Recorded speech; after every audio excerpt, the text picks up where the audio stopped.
Halo, welcome Revoniers to mini course week 1 day 2. Gimana perasaannya hari ini teman-teman? Apakah masih semangat? Harus masih semangat dong ya, baru juga hari kedua nih. Kita masih ada 8 hari lagi ya untuk mengikuti keseluruhan sesi mini course. Semoga teman-teman semua di sini sehat, terus semoga udah pada makan ya teman-teman supaya makin semangat nih nanti di sesinya ya. Dan juga jangan lupa disiapkan catatan kalian, siapkan diri kalian karena materi hari ini juga nggak kalah seru ya sama materi kemarin. Akan cukup padat juga materinya. Jadi pastikan kalian semua menyimak sesinya dengan baik dan juga mencatat poin-poin pentingnya ya. Oke, kalau begitu aku langsung menjelaskan aja untuk agenda kita hari ini, teman-teman. Jadi, agenda kita hari ini adalah Learn with Revoyu dan juga akan ada Q&A session. Nah, aku mau tanya dong sama teman-teman di sini, udah pada tahu belum kita Learn with Revoyu-nya topiknya apa hari ini? Coba aku mau tahu mana nih yang selama ini nyimak pengumuman-pengumuman dari aku di Discord. Coba ya, boleh tulis di live chat. Hari ini kita akan membahas topik tentang apa. Oke, sambil aku lanjut ya buat teman-teman. Mudah-mudahan teman-teman pada ingat ya. Kita hari ini akan membahas mengenai building minimum viable products gitu teman-teman. Dan juga setelah itu nanti kita akan merecap sedikit sesi lecture 1 bersama Kak Aloy kemarin. Karena hari ini kita mau ada Q&A session bersama dengan teaching assistant. Jadi kita akan recap sedikit lecture-nya Kak Aloy kemarin supaya kalian semua bisa mengingat kembali materinya dan juga kalau misalkan ada pertanyaan bisa langsung ditulis pertanyaan kalian di slide yang mungkin tim support squad di sini boleh di send ya untuk link slide-nya kalau teman-teman ada yang mau bertanya nanti. Lalu terakhir, aku akan mengingatkan kembali mengenai assignment dan juga e-certification. Jadi buat teman-teman yang masih bertanya-tanya nih gimana caranya dapetin sertifikat, ada tugas apa aja selama mini course. Nah, nanti di akhir sesi aku akan menjelaskan. Jadi pastikan kalian stay tune terus sampai akhir ya, jangan pada kemana-mana sebelum aku selesai menjelaskan mengenai assignment dan juga e-certificate.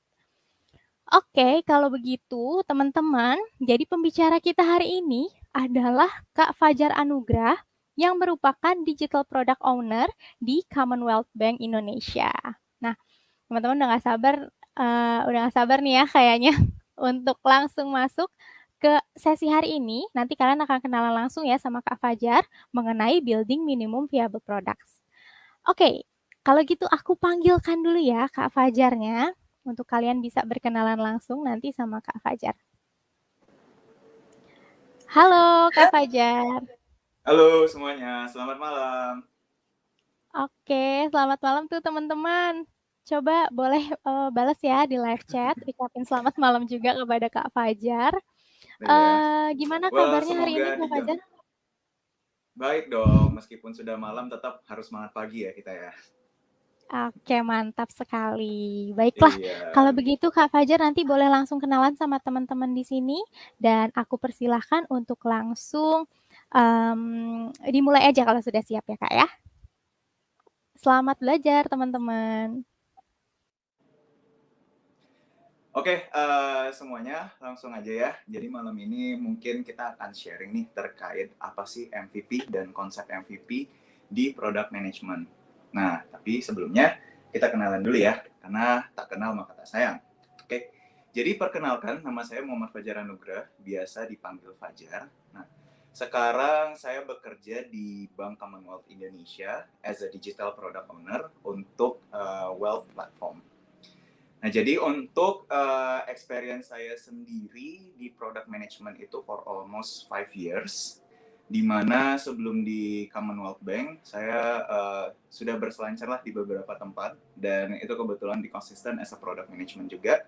Yang pertama, starting my career product management di MPM Group, Dan kemudian yang kedua, start my career as a product management as well di Doku, perusahaan payment gateway. Nah, I've been graduated from Universitas Indonesia, jurusan Teknik Metalurgi. Jadi saya bukan lulusan IT, tapi ya berkecimpung di dunia product management. Moral of the story-nya adalah buat teman-teman ini yang memang bukan IT graduates, you don't need to be afraid untuk deep down lagi tentang dunia product management, karena memang untuk product management sendiri itu terbuka untuk semua jurusan. Jadi it's just the matters apakah kita mau pelajari itu atau tidak, gitu. Nah, di luar dari kehidupan profesional saya mempunyai hobi, yaitu saya suka banget sama naik gunung. Nah, jadi ini salah satu gunung di Indonesia yang sudah saya daki, namanya Gunung Argopuro. I must say that itu adalah salah satu gunung terbaik lah di Indonesia, gitu. Jadi ya semoga teman-teman juga mungkin bisa acung tangan nih kalau misalkan ada yang hobi naik gunung juga, kapan-kapan kita bisa naik gunung bareng lah, gitu. Oke, next. Nah, jadi untuk objektif dari sharing session malam ini tuh sebenarnya as simple as kita mengerti nih konsep dari minimum viable product. Nah, setelah kita mengerti dari konsep MVP, nah juga diharapkan nih buat teman-teman kita bisa mengerti bagaimana sih cara kita begin the process of wireframing di dalam konsep untuk membuat suatu fitur. Nah, jadi goals-nya juga diharapkan setelah kita mengerti dari konsep MVP, terus juga kita sudah understanding nih untuk wireframing as a conceptualization untuk membuat produk baru atau fitur baru. Nah, kita juga diharapkan untuk kita bisa mengerti bareng-bareng nih untuk overall product ideation process itu seperti apa. Gitu. Kurang lebih kayak gitu untuk objektif dari sharing session malam ini. Next. Nah, mungkin aku boleh, mungkin teman-teman bisa giving the comments, ngelihat gambar ini tuh apa sih teman-teman yang dipikirkan. Coba ya, boleh di komen ya teman-teman ya. Coba. Aku tunggu 1 menit ya. Ayo, apa nih yang teman-teman pikirkan nih sebelum kita deep down ke konsep of MVP.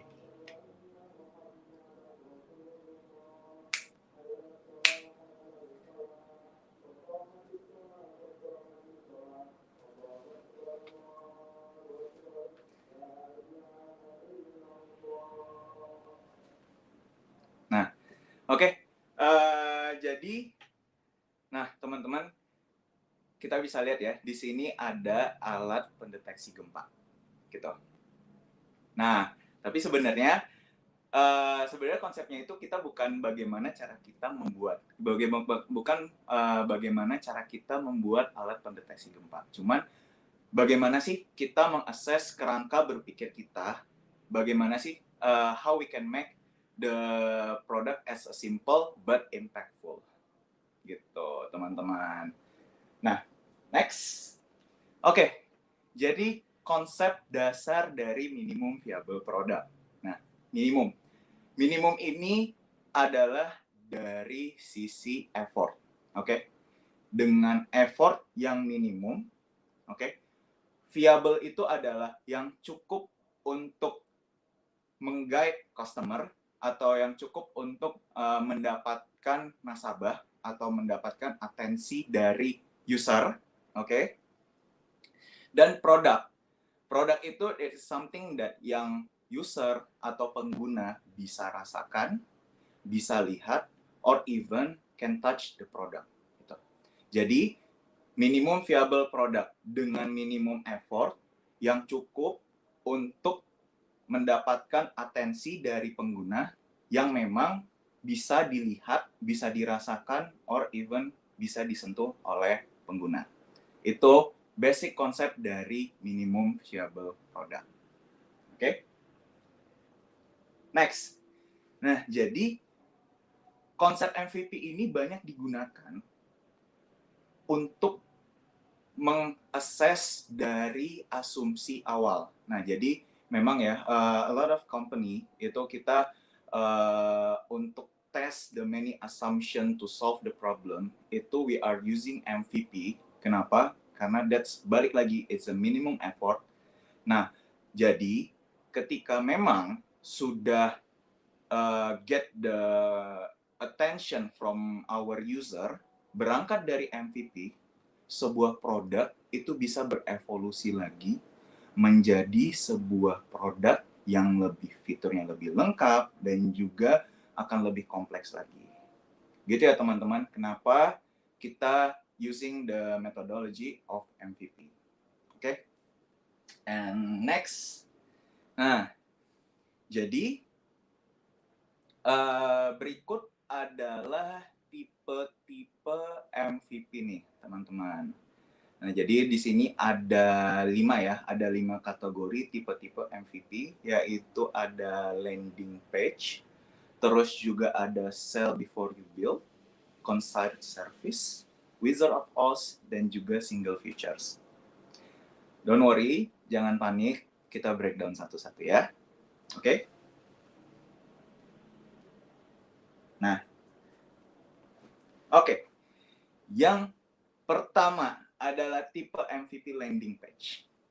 Nah, jadi kalau teman-teman ngebayangin nih, landing page itu seperti apa? Itu hanya sebuah simple website aja yang terdiri dari satu halaman yang isinya itu cuma nge-explain bagaimana sih cara aplikasi atau produk itu bekerja.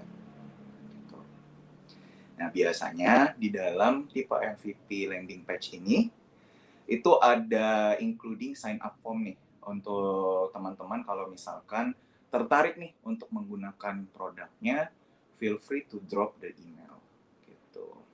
Nah, jadi salah satu implementasi untuk MVP tipe landing page ini dulu dilakukan oleh Dropbox sebelum public release. Jadi dulu Dropbox itu cuma sebuah landing page aja yang menceritakan deskripsi singkat bagaimana sih produk itu nanti akan bekerja, dan pengguna tinggal drop the email for the subscription or for more information detail later. Gitu. Nah, itu tipe pertama untuk di landing page. Nah, oke. Next. Types of MVP yang kedua itu adalah sebuah produk yang dapat dijual sebelum dibuild atau dibangun. Nah, jadi bagaimana bisa nih sebuah produk belum dibangun tapi kita udah bisa jual. Nah, salah satu medianya itu adalah kita bisa using a video explanation. Nah, jadi video promosi ini biasanya as a marketing gimmick juga. Nah, itu biasanya untuk mulai jualan dulu nih. Kita jadi jualannya itu pakai video.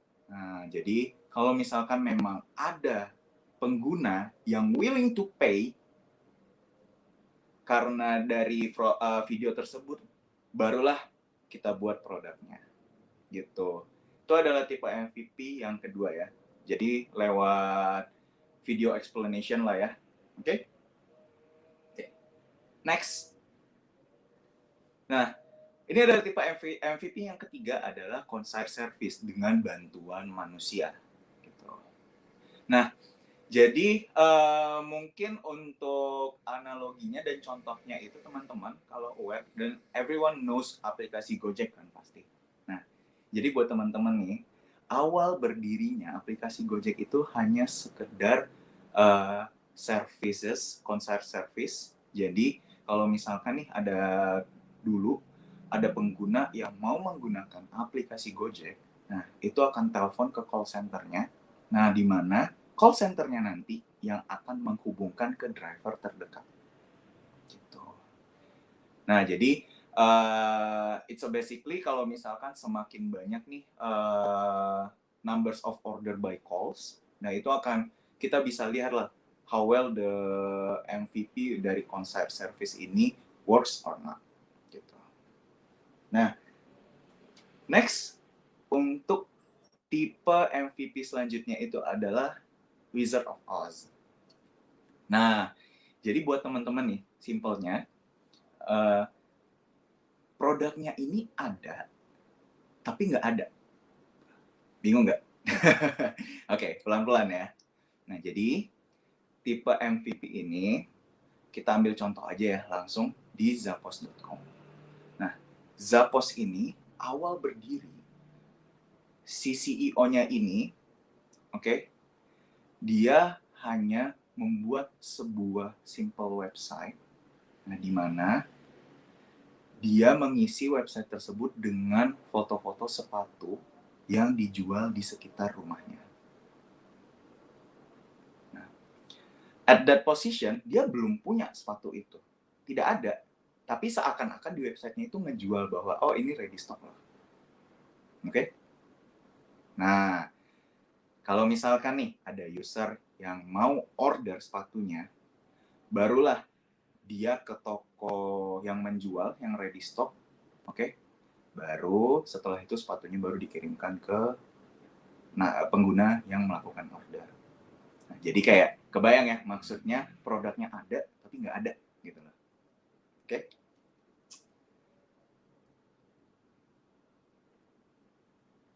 Oke. Next. Untuk tipe MVP selanjutnya itu adalah single features. Nah, jadi di mana single features ini sebuah produk yang memang sangat minimalis dengan hanya single features saja. Nah, jadi single features ini untuk mengetahui apakah main features kita itu works atau tidak sih, atau apakah solve the problem of our customer atau enggak. Gitu. Nah, untuk tipe MVP ini itu diimplementasikan oleh Uber ketika pertama kali dia launching. Nah, jadi buat teman-teman nih, awal pertama kali Uber untuk launching itu hanya sebagai aplikasi untuk memanggil taksi. Memanggil ya. Jadi, dari aplikasi Uber yang versi pertama, oke, pengguna akan dicarikan dengan posisi taksi terdekat, kemudian it's just tinggal satu klik aja pick me up. Oke. Jadi sekarang tanpa ada namanya Uber Food, tanpa ada Uber Delivery segala macam. That is just a simple single features ketika Uber pertama kali first release. Nah, itu adalah tipe untuk MVP untuk single features. Nah, oke. Jadi buat teman-teman kebayang ya untuk tipe-tipe MVP dari yang sudah dijelaskan tadi. Nah, sekarang kita udah kebayang nih untuk defining the types of MVP product. Nah, sekarang kita belajar untuk bagaimana cara kita melakukan wireframing. Nah, jadi wireframing atau sketching nih, sketching di awal as a product management. Nah, jadi itu hanya sebuah sketsa awal nih, sketsa awal yang memang bersifat low fidelity atau hanya rough sketch aja yang most likely grayscale atau as simple as if you have a piece of paper atau juga pencil itu bisa dicoret-coret juga. Nah, jadi itu hanya menunjukkan untuk elemen dan layout aja dari halaman aplikasi atau website yang akan kita bangun. Gitu. Nah, jadi gunanya wireframing ini sebenarnya hanya sebagai bentuk komunikasi. Nah, hanya bentuk komunikasi untuk mengkomunikasikan ide kita nih terhadap our proposed product features gitu. Nah, jadi buat teman-teman nih yang pengen explore lebih dalam lagi untuk wireframing ini, tadi teman-teman bisa mulai dari sesimpel pensil sama kertas. Nah, atau misalkan nih kalau teman-teman pengen, wah kak kayaknya gue pengen lebih rapi lagi deh, gimana ya? Ada nggak sih platform web atau digital yang kita bisa using that platform as a wireframing? Bisa.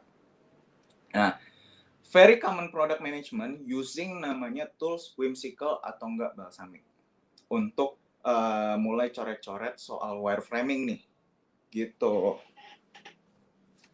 Nah, jadi teman-teman nih kalau misalkan mau coba untuk Whimsical atau Balsamiq nanti kita bisa coba untuk explore di full programnya ya. Oke? And next. Nah, Kita berlanjut lagi untuk how we come up with product ideation process. Nah, jadi untuk product ideation process ini kita ada salah satu metode, that's what we call a design sprint. Nah, jadi design sprint sendiri ini adalah sebuah proses product designing di mana kita memiliki 5 hari aktivitas untuk come up with a great product solution nih, teman-teman. Oke? Nah, jadi 5 harinya itu apa saja sih, Kak? Nah, gitu. Nah, jadi ini sekarang next kita akan breakdown satu-satu ya untuk each by day-nya activity untuk design sprint. Oke. Nah, hari Senin, because starts on Monday, right? Oke, jadi hari Senin ketika kita memulai design sprint, we can started by mapping the problems. Atau kita kita coba yuk menemukan masalah apa nih yang mau kita define or yang kita mau come up with the solution. Oke? Nah, jadi bagaimana sih cara menemukan masalah? Nah, biasanya nih kan kalau kita kan ya kita menghindari masalah ya. Kalau kita di product management justru kita mencari masalah nih, teman-teman. Oke? Nah, jadi kalau misalkan nih, bagaimana sih Kak cara mencari masalah? Oke, yang pertama adalah kita bisa creating map existing product flow. Nah, jadi kalau misalkan nih produknya udah ada, nih, nah di situ kita bisa take a look on the proses yang sudah ada. Nah, dari proses itu ada nggak sih masalah yang bisa kita solve? Nah, yang kedua, kalau misalkan, Kak, kalau belum ada nih produknya, bagaimana sih cara kita mencari masalah? Gitu. Nah, jadi kita bisa mencari masalah dengan helping by data atau data expose problem. Gitu. Nah, jadi kalau misalkan nih ada sebuah produk, oke, kita bisa lihat by misalkan aku ambil contoh case data transaksi. Nah, jadi kalau misalkan nih, kita data transaksinya ini kurang nih within week by week. Nah, jadi as simple as data expose itu, oke, apa nih yang bisa kita lakukan atau sebuah solve apa nih atau sebuah fitur apa nih yang bisa kita lakukan untuk come up to increase the transaction number. Nah, kurang lebih kayak gitu. Atau yang ketiga nih, kalau misalkan kita as a product management masih bingung untuk cari masalah gitu. Nah, untuk mencari masalah ketiga itu kita bisa talk to expert gitu. Karena balik lagi untuk di product management sendiri itu kita tidak sendirian. Jadi kita akan collaborate whole stakeholders dan semua bidang. Nah, jadi di sini kalau misalkan nih ada masalah di transaksi, misalkan di laporan transaksi. Oke, mungkin kita bisa tanya ke tim bisnis nih untuk asking their feedback lah atau their expertise lah. Kayak, Pak, ada saran nggak ya bagaimana untuk meningkatkan jumlah transaksi? Atau mungkin kalau misalkan masalahnya ada di numbers of registration, ya mungkin kita bisa tanya nih ke marketing team, ya, hey marketing team, ada saran nggak ya bagaimana sih cara kita untuk kita bisa meningkatkan engagement dari aplikasi kita nih, gitu. Nah, setelah itu untuk mencari masalah, yang poin keempat itu kita bisa assess namanya how might we exercise. Nah, jadi how might we ini adalah sebuah exercise yang kita bisa tanya ke diri kita sendiri. If you have some concern with your own product, atau kita bisa nanya sebagai feedback untuk ke tim. Kayak, bagaimana nih cara kita nge-solve ini? Bagaimana cara kita untuk solve problem A, bagaimana cara kita solve problem B, gitu. Nah, jadi dari how might we exercise ini, kita nanti bisa pilih tuh the most urgent things that we can solve first for the rest of activity. Kurang lebih kayak gitu ya, teman-teman, konsep mencari masalah di hari pertama di Science Brain. Oke? Jadi, teman-teman, untuk di product management, semangat mencari masalah. Oke. Nah, setelah itu, next. Di hari kedua, kita bisa nih untuk apa namanya? Kita bisa ajak nih volunteer to do lightning demo.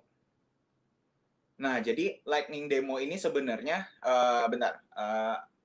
Mungkin aku akan bahas volunteernya. Volunteernya siapa dulu sih? Nah, kalau misalkan nih aku ambil contoh di aplikasi e-wallet. Oke. Nah, jadi kalau misalkan nih kita bisa survei as a volunteer, kita bisa tanya ke teman-teman kita nih. Misalkan ada teman-teman kita yang pakai e-wallet A. Nah, jadi kita bisa tanya lightning demo ke mereka. Lo kenapa sih suka banget sama e-wallet A? Apa sih pain points kenapa lo pakai itu? Gitu.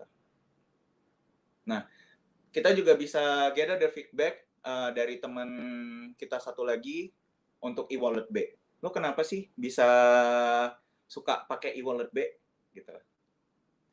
Nah, jadi di situ konsepnya bagaimana perspektif pengguna the concept of competitors of our product untuk lightning demo lah. Jadi kayak kita bisa gather nih perspektif dan pemikiran terhadap produk-produk lainnya gitu loh yang sama.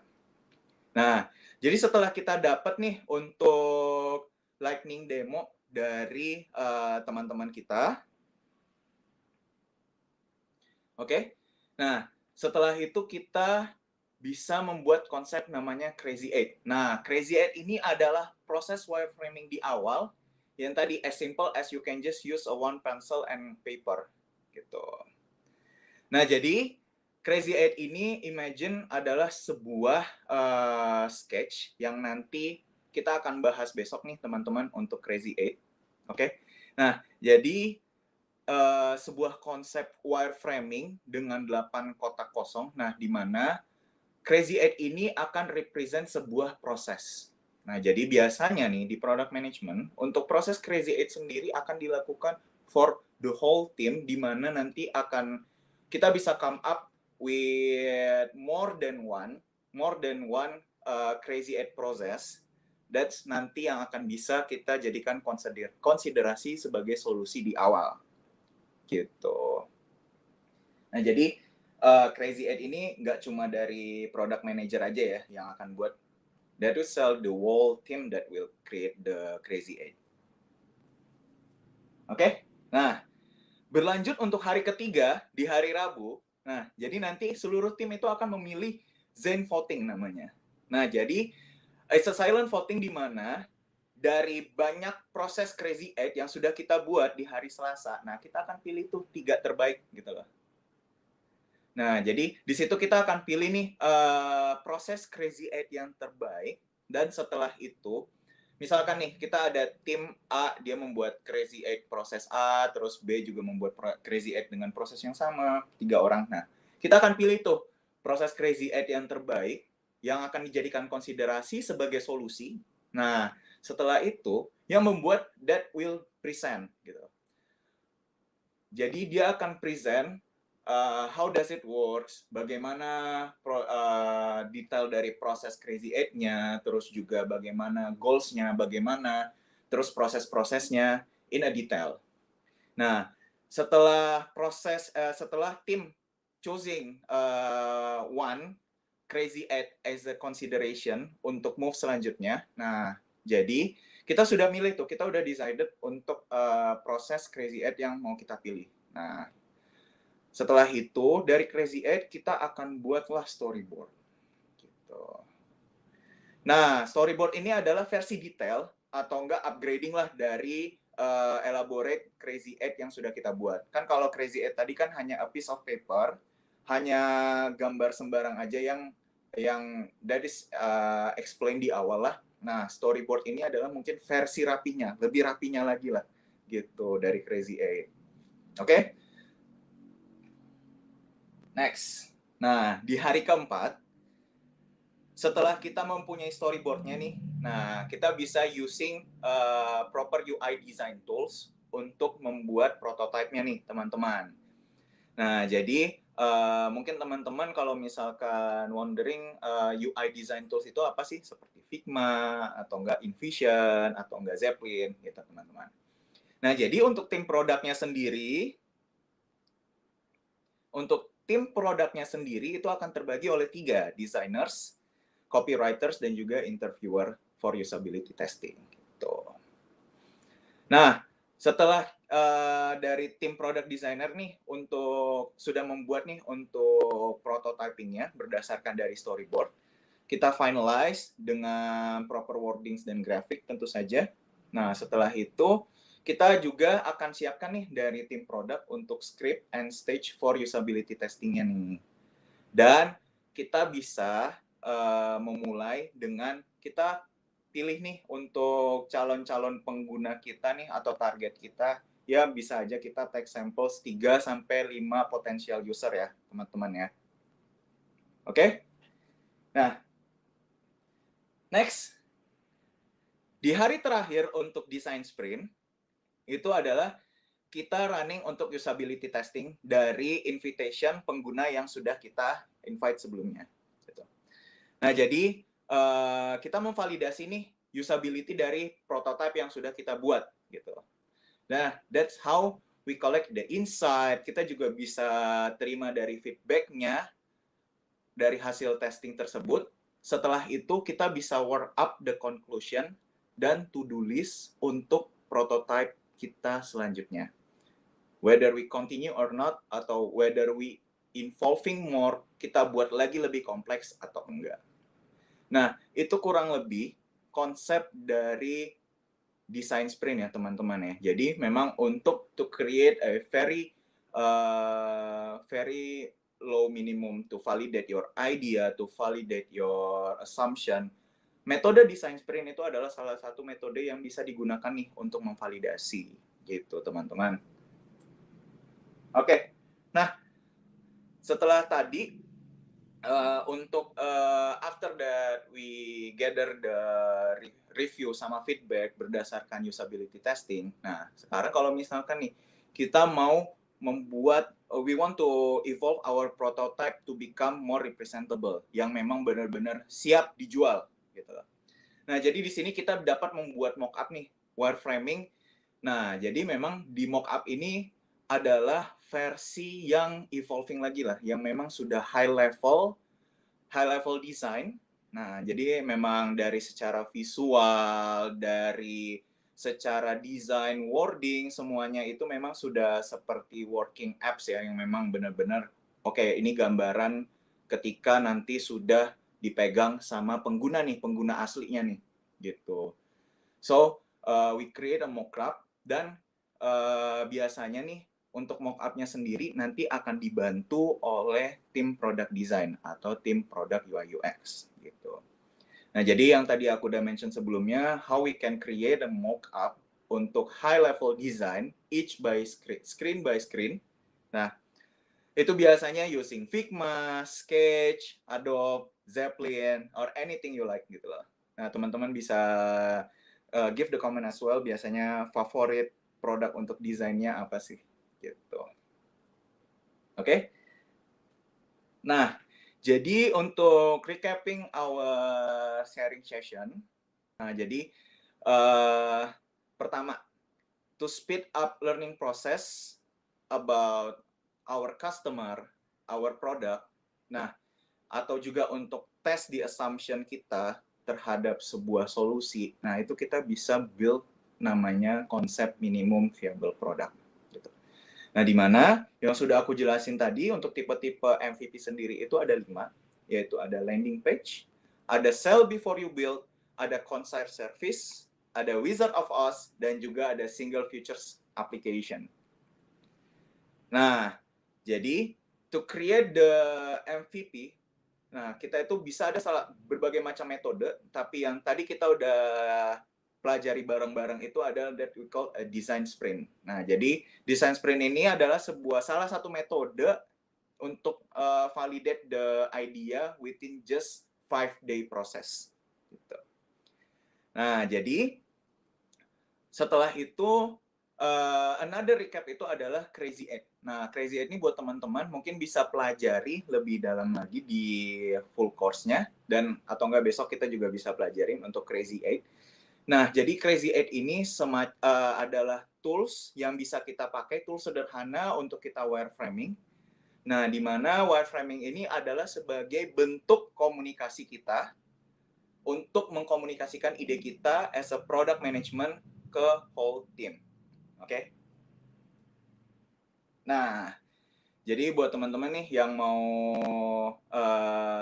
tanya-tanya lagi kayak, oh full programnya gimana sih Kak? Atau apa, nanti bisa tanya di tim Revoyu ya. Oke? Oke, akhir kata thank you so much. Nanti kalau misalkan ada yang mau tanya-tanya, silakan di komen.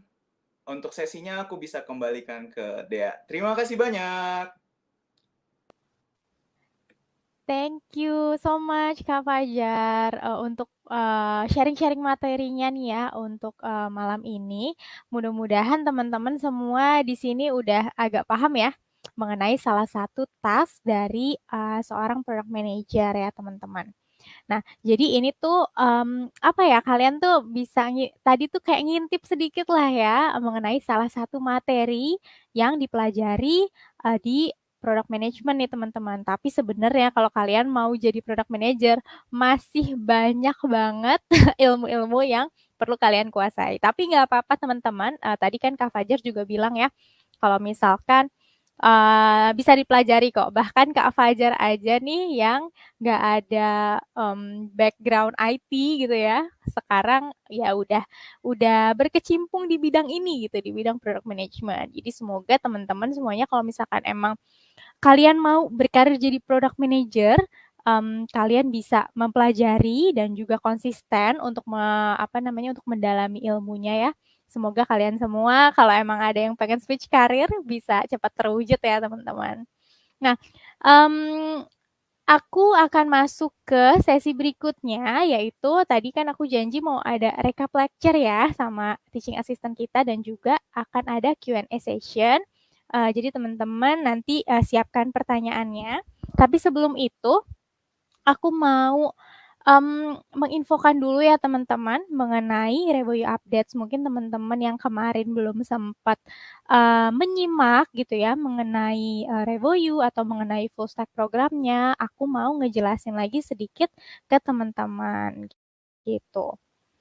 Oke, jadi teman-teman tadi kan kalian kan udah mendapatkan penjelasan mengenai minimum viable product gitu ya teman-teman. Nah, tapi kalau misalkan kalian mau jadi product manager, ini kalian akan mempelajari hal-hal yang akan kita berikan di full stack program. Nah, jadi itu selain yang tadi dijelasin sama Kak Fajar, nanti kalian juga bakalan belajar mengenai discover users problem, terus juga akan belajar mengenai making priorities, stakeholder management, building product solution, terus juga ada project management. Iya teman-teman, jadi project management ini juga dipelajari di dalam product management. Gitu nanti kalau misalkan kalian ada yang mau nanya bedanya apa project management sama product management, mungkin yang teman-teman juga aku sering dengar juga nih pertanyaan ini, nanti boleh ya ditulis pertanyaannya di link yang udah dibagiin. Terus nanti juga bakalan mempelajari mengenai develop go-to-market strategy.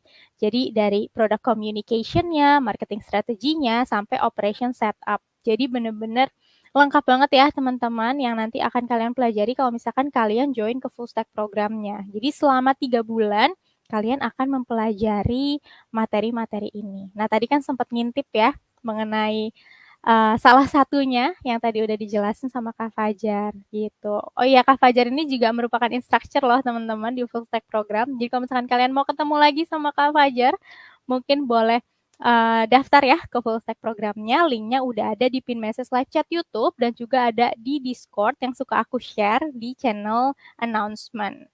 Nah, teman-teman nggak cuman mempelajari mengenai ilmu-ilmunya aja, tapi kalau misalkan kalian emang mau switch karir menjadi product manager, kita juga ada yang namanya Revoyu Next. Jadi ini sudah termasuk ke full stack program yang 6 bulan. Jadi di 3 bulan pertama kan kalian belajar yang tadi tuh ya, untuk di Revoyu course-nya. Nah, di Revoyu Next nanti kalian akan mendapatkan career support dan juga Revoyu Labs. Nah, jadi career support ini teman-teman, kalian bakalan dibantu dan bisa konsultasi untuk kalian mengimprove CV, mengimprove LinkedIn dan profile building, terus juga portfolio crafting. Terus bakalan ada mock-up interview juga, jadi kayak latihan interview ya teman-teman. Dan juga bakalan diajarin gimana caranya nego gaji. Seru banget ya.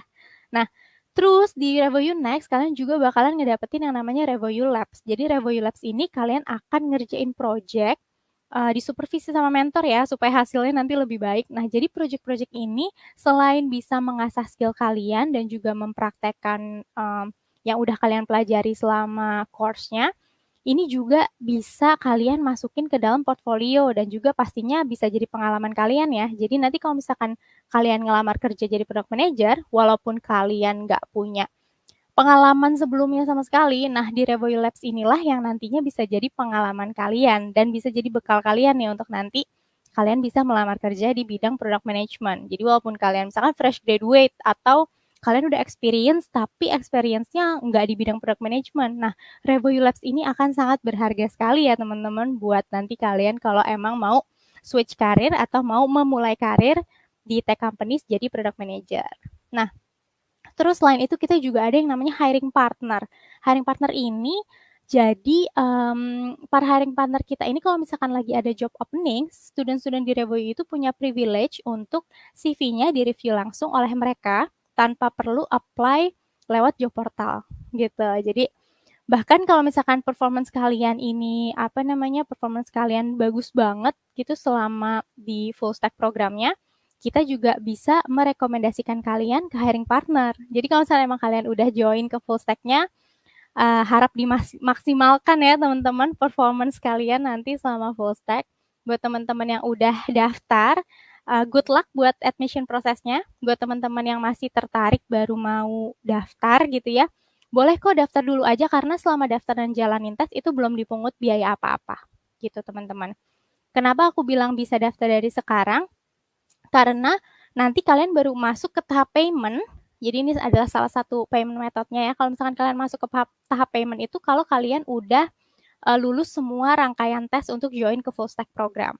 Nah, jadi salah satu metode pembayarannya yang termasuk favorit nih teman-teman, kita ada metode pembayaran Study Now Pay Later. Jadi Study Now Pay Later ini adalah cicilan tanpa DP, tanpa uang muka ya.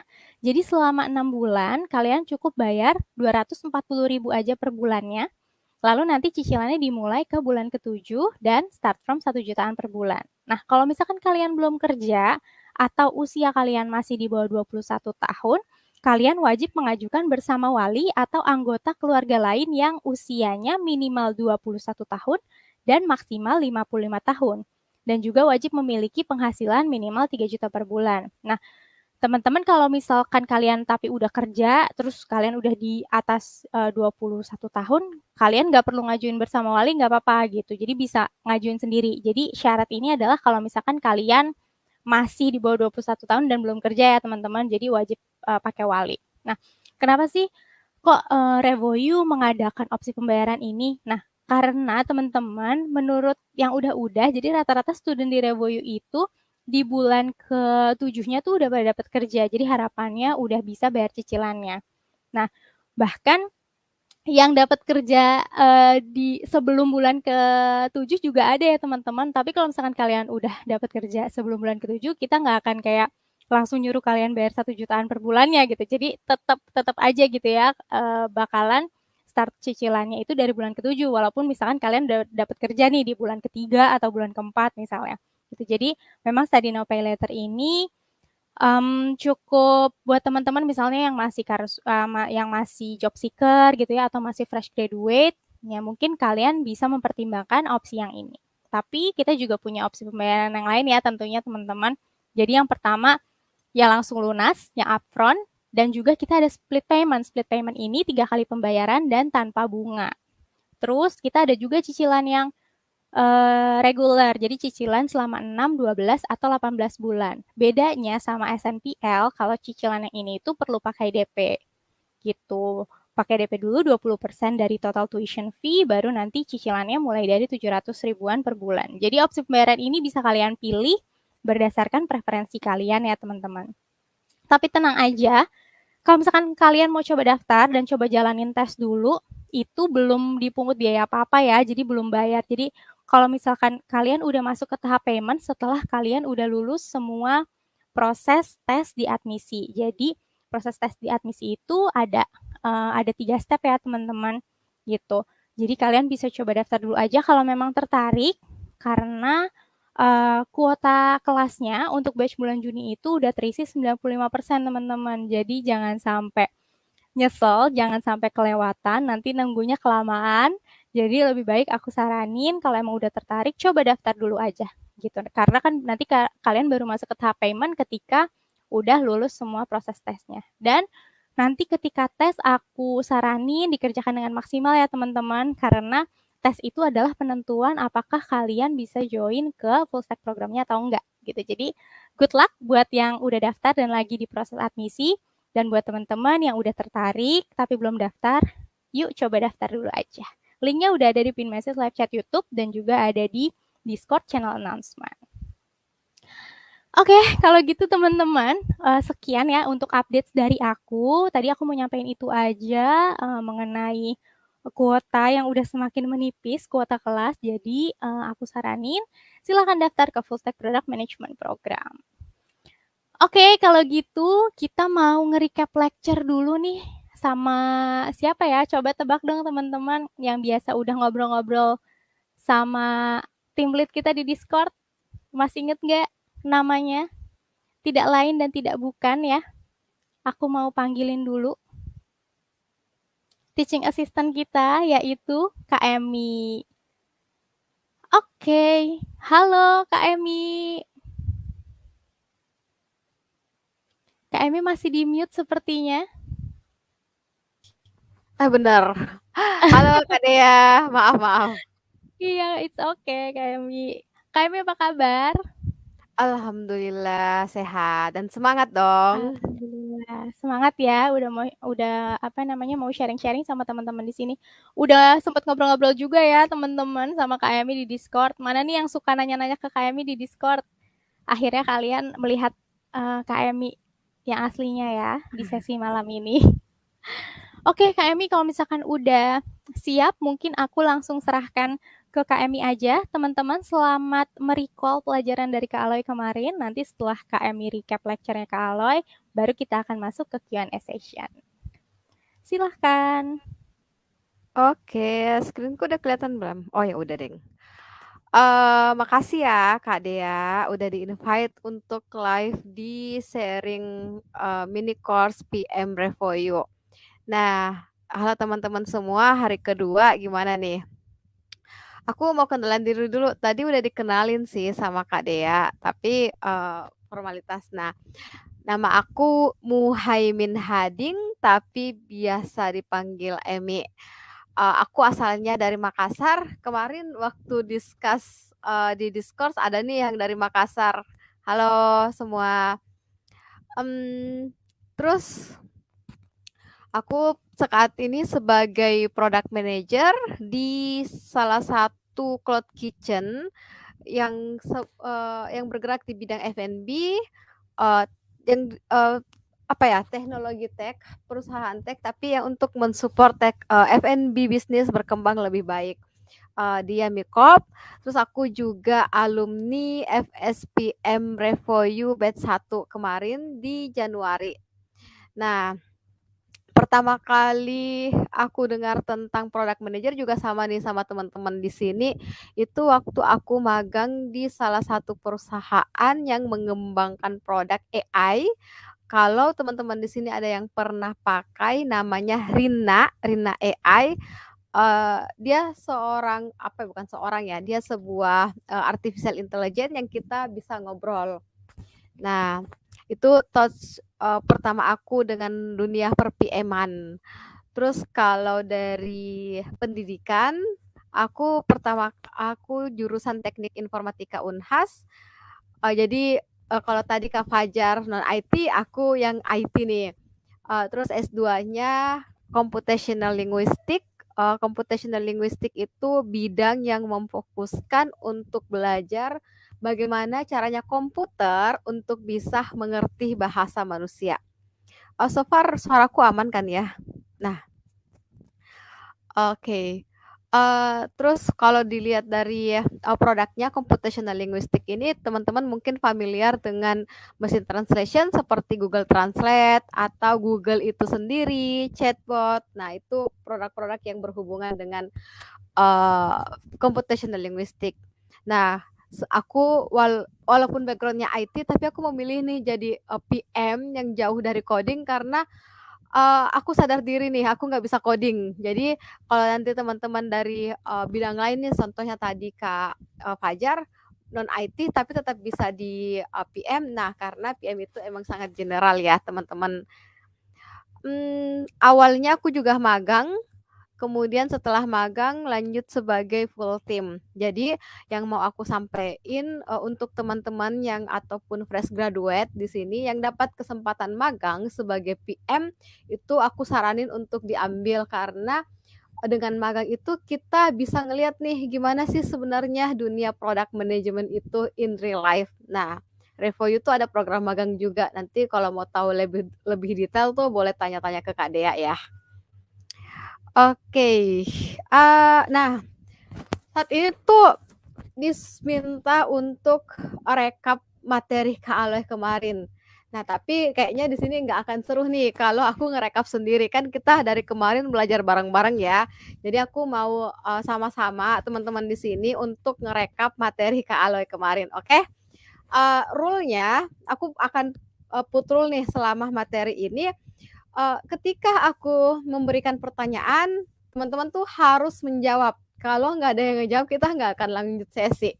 Nah, karena kan ini juga materinya materi rekap kan, udah dipelajari kemarin. Jadi aku juga pengen teman-teman tuh bisa nginget-nginget sendiri nih, kemarin tuh belajar apa aja sama Kak Aloy. Oke, gimana? Setuju nggak? Oke. Nah, gimana nih? Setuju nggak untuk ngejawab? Palopo hadir, oke. Oke. Nah, kita lanjut ya. Kemarin kan ini ada di slide-nya Kak Aloy. Nah, ada nggak nih teman-teman ingat apa ya ketika ngelihat slide ini kemarin di materinya Kak Aloy? Coba dong komen di YouTube.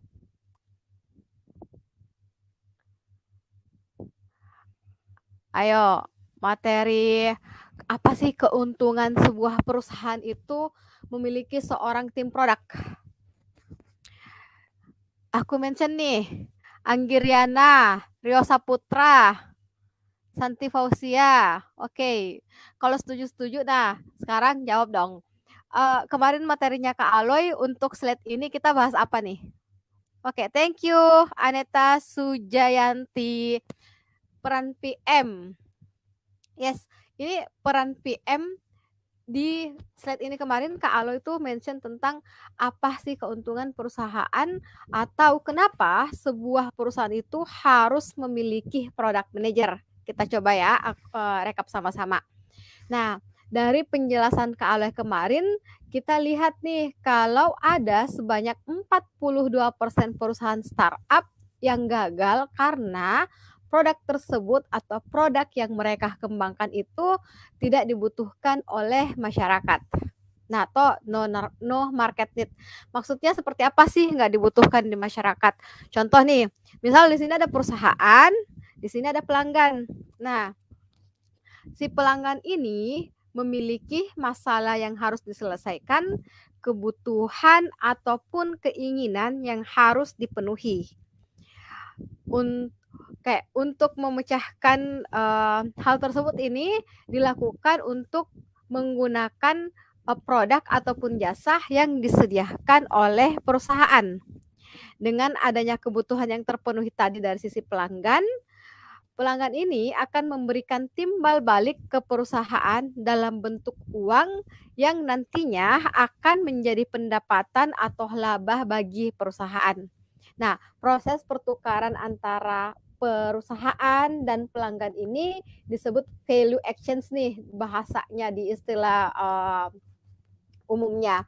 Nah, tugas seorang PM adalah berdiri di tengah-tengah di antara pelanggan dan di antara perusahaan untuk memastikan kalau pertukaran value antara pelanggan dan perusahaan itu tetap terjadi dan sustain. Oke? Jadi itulah yang membuat kenapa seorang PM itu sangat penting di sebuah perusahaan. Peran seorang PM itu sangat penting di perusahaan karena seorang PM itu akan memperhatikan beberapa aspek sekaligus sebelum membuat keputusan terbaik baik untuk pelanggan ataupun untuk perusahaan. Oke? Oke, thank you semua yang sudah respon tadi ya. Kita lanjut ke slide kedua dari materi Kak Aloy kemarin nih. Oh, kok nggak pindah? Nah, Halo kalau Kak di Emi. ya, Ya, sorry, mungkin nanti mikrofonnya boleh agak deket ya supaya suaranya nggak terlalu jauh. oh ya maaf, sorry ya. Oke, thank you. Oh, Gomen, maaf. Nah, kalau gini mungkin oke ya. Oke. Nah, kalau dari sini slide ini apa nih yang kemarin teman-teman bisa rekap dari materi Kak Aloy kemarin?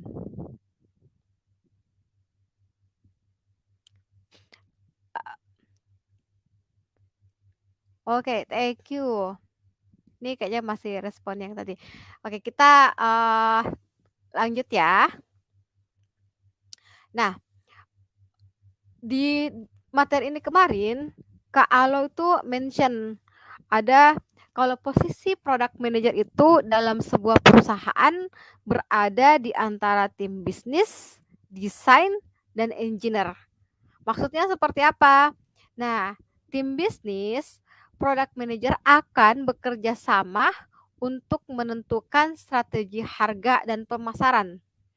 Jadi, produk yang PM sedang kembangkan saat itu, mereka tuh harus berkomunikasi atau konsultasi atau bekerja bersama malah dengan tim bisnis untuk menentukan gimana sih skema monetize dari produk yang kita develop.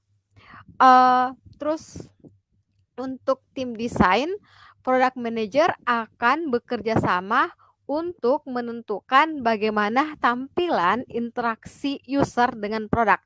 Tampilan interaksinya tuh harus mudah digunakan dan tidak memusingkan user. Jadi CPM dan tim desainer akan membuat user flow semudah mungkin sehingga user ketika pertama kali berinteraksi dengan produknya akan langsung ngerti nih. Jadi bukan hanya dari sisi bisnis tapi juga memperhatikan dari sisi user. Nah, yang terakhir PM ada berdiri di tengah-tengah antara teknologi juga. Tim teknologi maksudnya gimana? Atau tim engineering. Product manager akan bekerja sama untuk memastikan solusi yang mereka implementasikan itu bisa diterapkan. Atau tim engineering dari perusahaan tempat PM bekerja harus memastikan mereka tuh capable untuk mendevelop user story, bagaimana mendevelop dari pertama kali user interaksi sampai si user ini selesai. Jadi apakah butuh effort yang lebih besar untuk mendevelop feature ini atau tidak, itu akan berkomunikasi dengan tim engineering.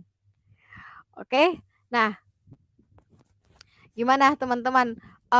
Sampai slide ini masih udah mulai kebayang-bayang kan kemarin tuh materinya Kak Aloy gimana? Harusnya iya dong, soalnya kan baru kemarin nih. Nah, ada nggak yang mau ngasih rekap untuk materi ini tadi? Di Ikigai of Product Manager. Atau PM berhubungan dengan 3. Yes, benar banget. Thank you. Oke, kita lanjut ya. Slide selanjutnya. Nah, jadi sebenarnya ini bukan materi baru ya teman-teman, beneran rekap dari materinya Kak Aloy kemarin untuk kayak teman-teman tuh nggak mudah lupa. Oke, nah sekarang untuk rekap selanjutnya adalah tanggung jawab seorang product manager dalam sebuah perusahaan.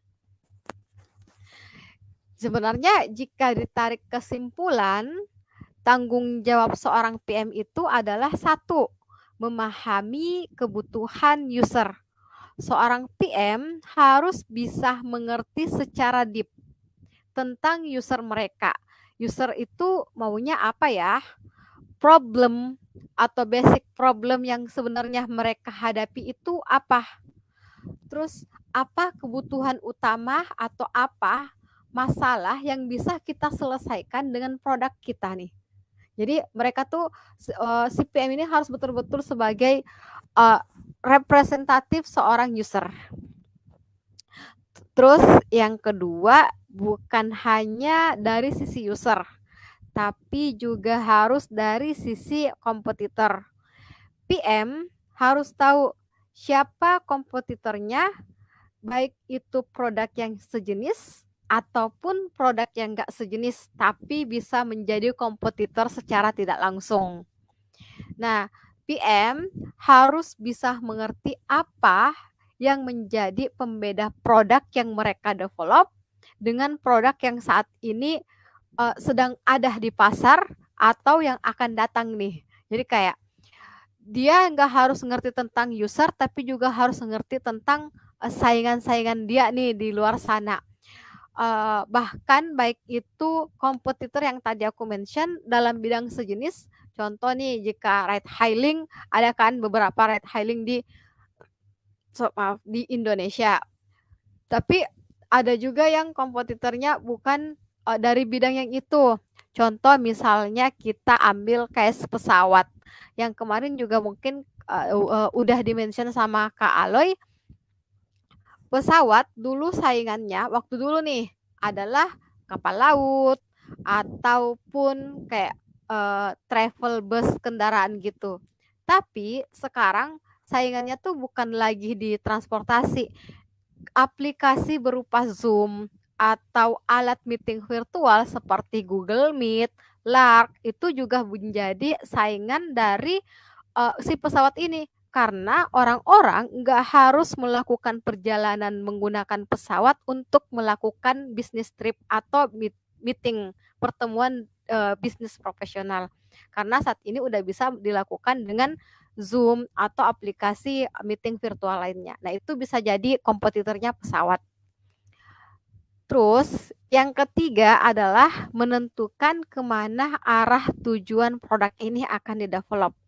PM harus mengetahui produk yang sedang mereka develop saat ini tujuannya itu kemana dan akan seperti apa. Jadi mereka harus bisa tahu milestone atau pencapaian untuk waktu-waktu tertentu itu seperti apa dan apa tujuan jangka panjangnya. Misal lagi mendevelop produk A, dalam waktu 3 bulan aku mau bisa si produk ini udah bisa ngelakuin function atau udah memiliki kemampuan untuk melakukan features A. Terus 2 bulan kemudian ada lagi nih features baru seperti ini. Nah, PM itu namanya kayak strategi product development. Itu menentukan arah tujuan produk yang saat ini sedang didevelop. Seperti visi misi dari sebuah produk. Oke?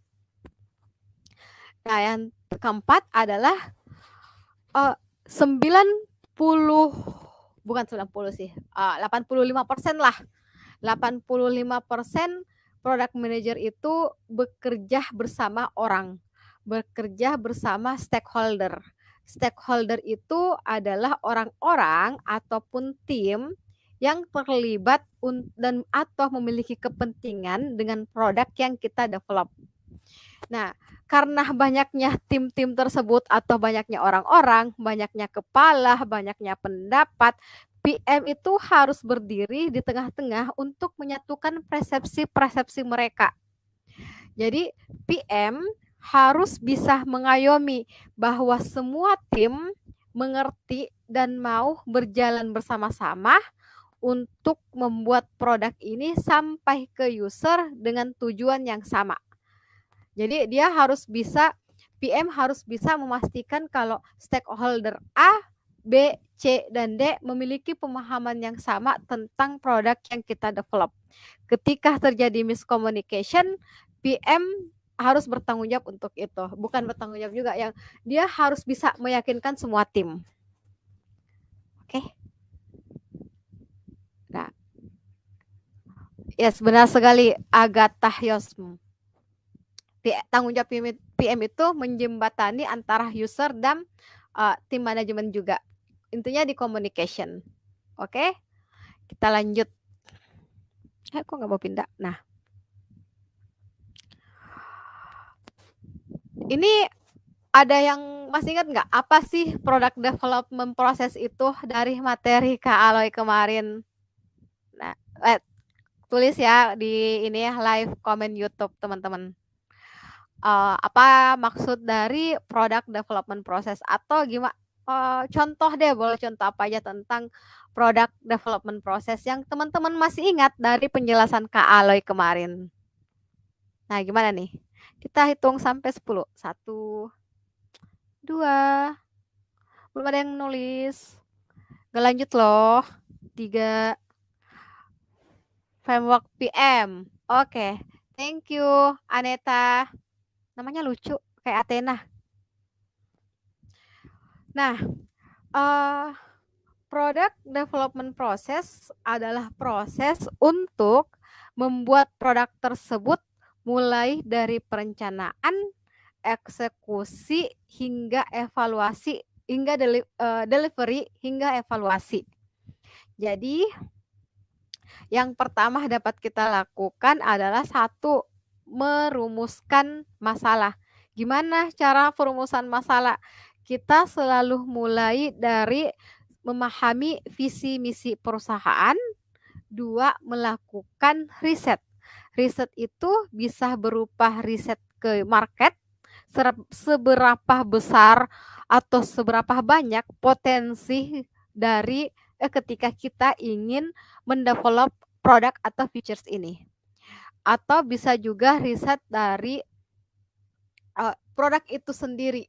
Jadi kayak riset pasar itu didefinisikan sebagai aktivitas untuk mengumpulkan, menganalisa, dan melaporkan data insight yang ditemukan. Jadi bukan hanya mengumpulkan, menganalisa, tapi kita juga harus present nih. Presentnya kemana? Ke stakeholder yang tadi.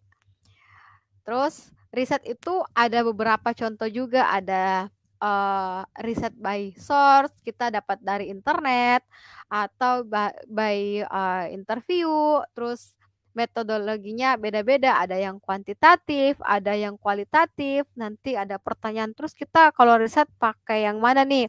Itu tergantung dari kebutuhan teman-teman. Gak harus pakai semua juga gak apa-apa, sesuai kebutuhan yang paling ngena. Terus selanjutnya adalah menemukan atau memprioritaskan masalah. Nah, di dunia product management, masalah itu dapat ditemukan melalui 2 cara yang tadi kan, melalui riset, baik itu kuantitatif atau kualitatif. Penemuan masalah ini nanti teman-teman di in real life akan menemukan masalah yang sangat banyak yang harus diselesaikan. Tapi karena resource teman-teman terbatas dan waktu yang diberikan dari perusahaan juga nggak lama, misal dalam 3 bulan udah harus begini A, B, C, dan D. Nah, kalian sebagai PM, teman-teman harus bisa menentukan yang mana yang akan masuk di development pertama. Gimana cara melakukan prioritas masalah itu nanti akan dijelaskan.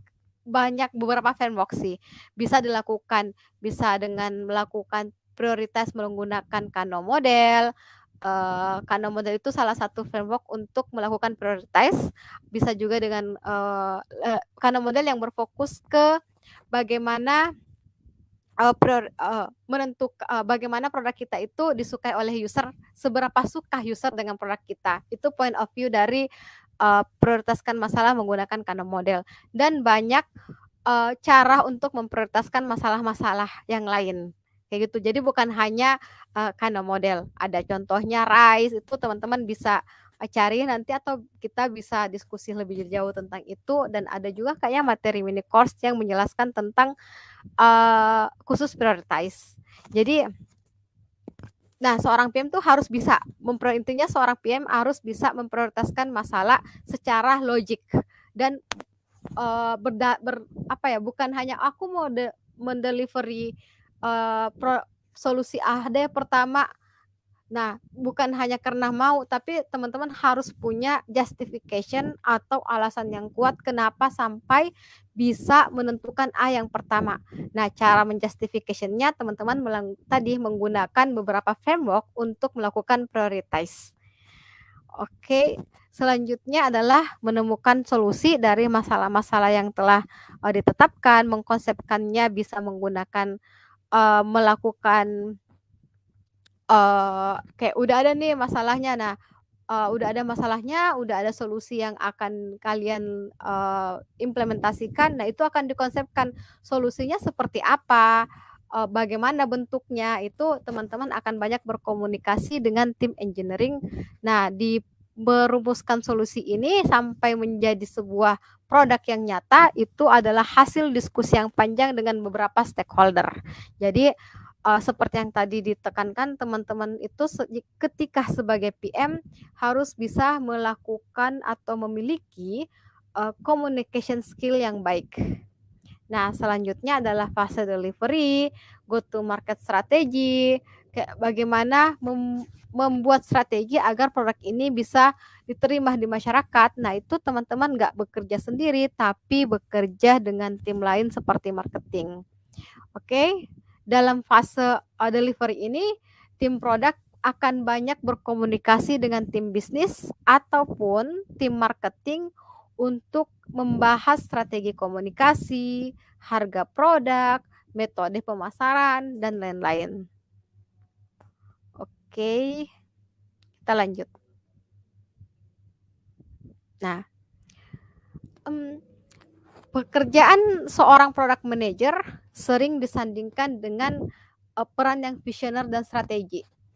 Jadi gimana nih teman-teman?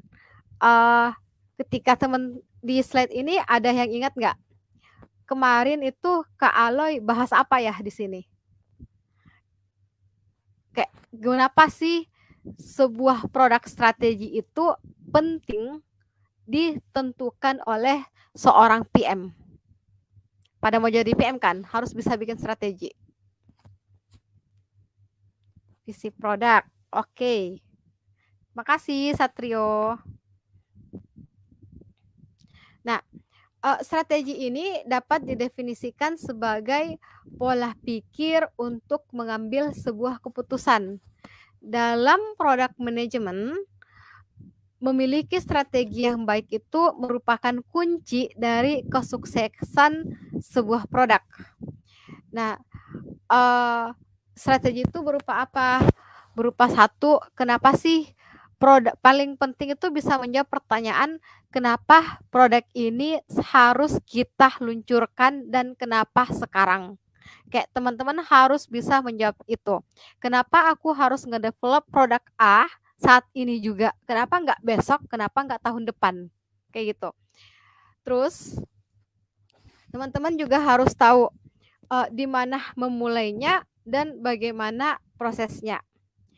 Jadi strategi development itu akan memberikan banyak keuntungan untuk produk teman-teman. Teman-teman bisa mendesain flow-nya dengan baik, bahkan sampai ke go-to market strateginya jika teman-teman betulan mengerti why-nya. Why produk ini harus ada dan kenapa sekarang. Oke, kita move.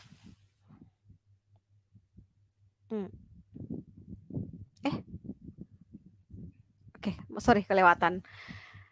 Nah, di lecture yang ini, di slide yang ini, kemarin Kak Aloy mention tentang quarter 5 forecast. Nah, quarter 5 forecast ini merupakan sebuah metode untuk mengetahui bagaimana kekuatan produk yang teman-teman develop berdasarkan faktor-faktor eksternal perusahaan. Contoh, ancaman kayak pendatang baru, produk kita itu mudah ditiru atau enggak sih sama orang lain, baik dari sisi teknologi ataupun dari sisi bisnis model. Ancaman produk atau jasa pengganti misalnya, kita sebagai PM juga harus melek dengan current condition. Ada nggak ya produk lain yang serupa, yang tidak serupa tapi bisa jadi pengganti. Contohnya tadi di case pesawat kan misalnya. Atau kafe nih, kayak substitusi gedung perkantoran. Contoh kayak gedung perkantoran itu kayak apa ya? Kompetitornya bukan lagi substitusi jasa penggantinya bukan lagi kafe-kafe, tapi bisa jadi internet provider. Karena udah banyak sekali orang yang bisa work from anywhere asalkan memiliki internet. Jadi kayak gitu maksudnya ya. Yang di ancaman produk atau jasa pengganti. Terus yang ketiga adalah kekuatan tawar-menawar pembeli. Yang keempat adalah kekuatan tawar-menawar pemasok.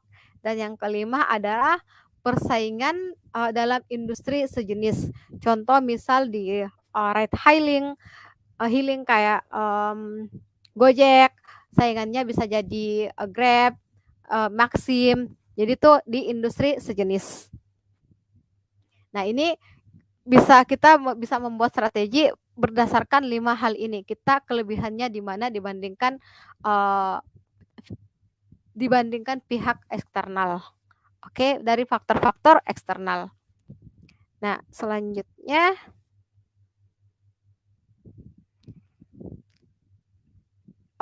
kita ini slide terakhir dan juga dari rekap materinya Kak Aloy. Nah, strategi kedua itu kalau tadi Porter 5 forecast itu dari sisi eksternal. Nah, sekarang kita membuat strategi dari sisi internal. Strategi yang dirancang berdasarkan kemampuan dan kapabilitas perusahaan yang membedakan dirinya dari kompetitor yang ada, tapi melihat dari sisi internal si perusahaan. Misal dari sisi value, apakah produk yang kita develop mampu memenangkan kompetisi yang ada dengan kemampuan internal yang kita punya.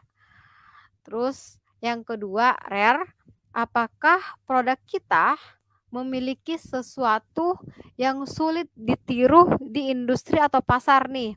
Misal contoh ketika ngedevelop produk chatbot atau AI, apakah teman-teman menggunakan advance teknologi atau menggunakan teknologi yang umum nih yang ada. Nah, apakah teknologi atau algoritma yang teman-teman develop itu mudah ditiru orang lain atau enggak nih?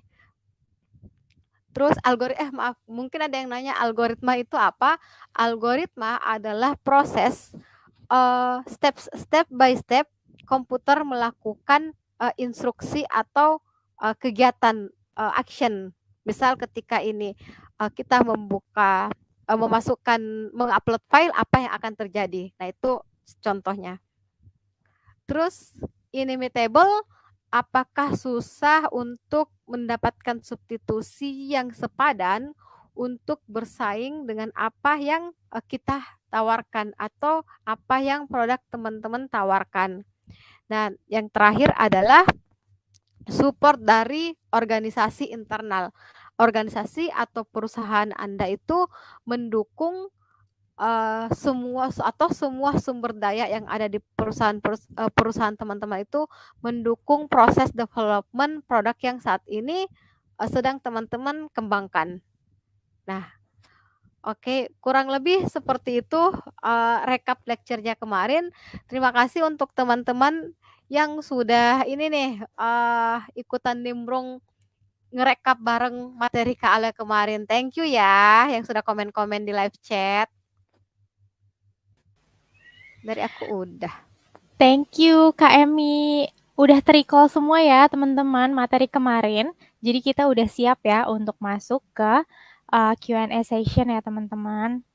Oke, ini udah banyak pertanyaan yang masuk nih Kak Emi. Jadi kita langsung aja ya menuju ke pertanyaan-pertanyaan dari teman-teman semua. Oh iya, sebelumnya aku juga mau say sorry ya teman-teman kalau misalkan kita nanti ternyata nggak bisa ngejawab semua pertanyaan yang ada karena keterbatasan waktu. Tapi kita akan berusaha memilihkan pertanyaan yang sekiranya relevan dan bisa jadi insight juga ya buat teman-teman lain yang hadir di hari ini. Oke, buat teman-teman yang masih ada pertanyaan, bisa tulis pertanyaannya di link Slido ya, karena kita memilih pertanyaannya dari Slido ini. Oke, kita masuk ke pertanyaan pertama. Ini cukup banyak yang nanya nih Kak Emi. Apa job desk PM yang bekerja pada perusahaan yang tidak memiliki web dan app? Misalnya B2C, B2C company, tapi yang nggak tech company gitu maksudnya kah? Anonymous gitu kali ya? Jadi kayak perusahaan konvensional berarti ya? Ya, mungkin bisa Kayak dibilang seperti itu kali ya, Kak Emi. mungkin namanya bukan product manager, contoh kayak IKEA. IKEA kan juga sebuah perusahaan furniture yang membuat produk furniture.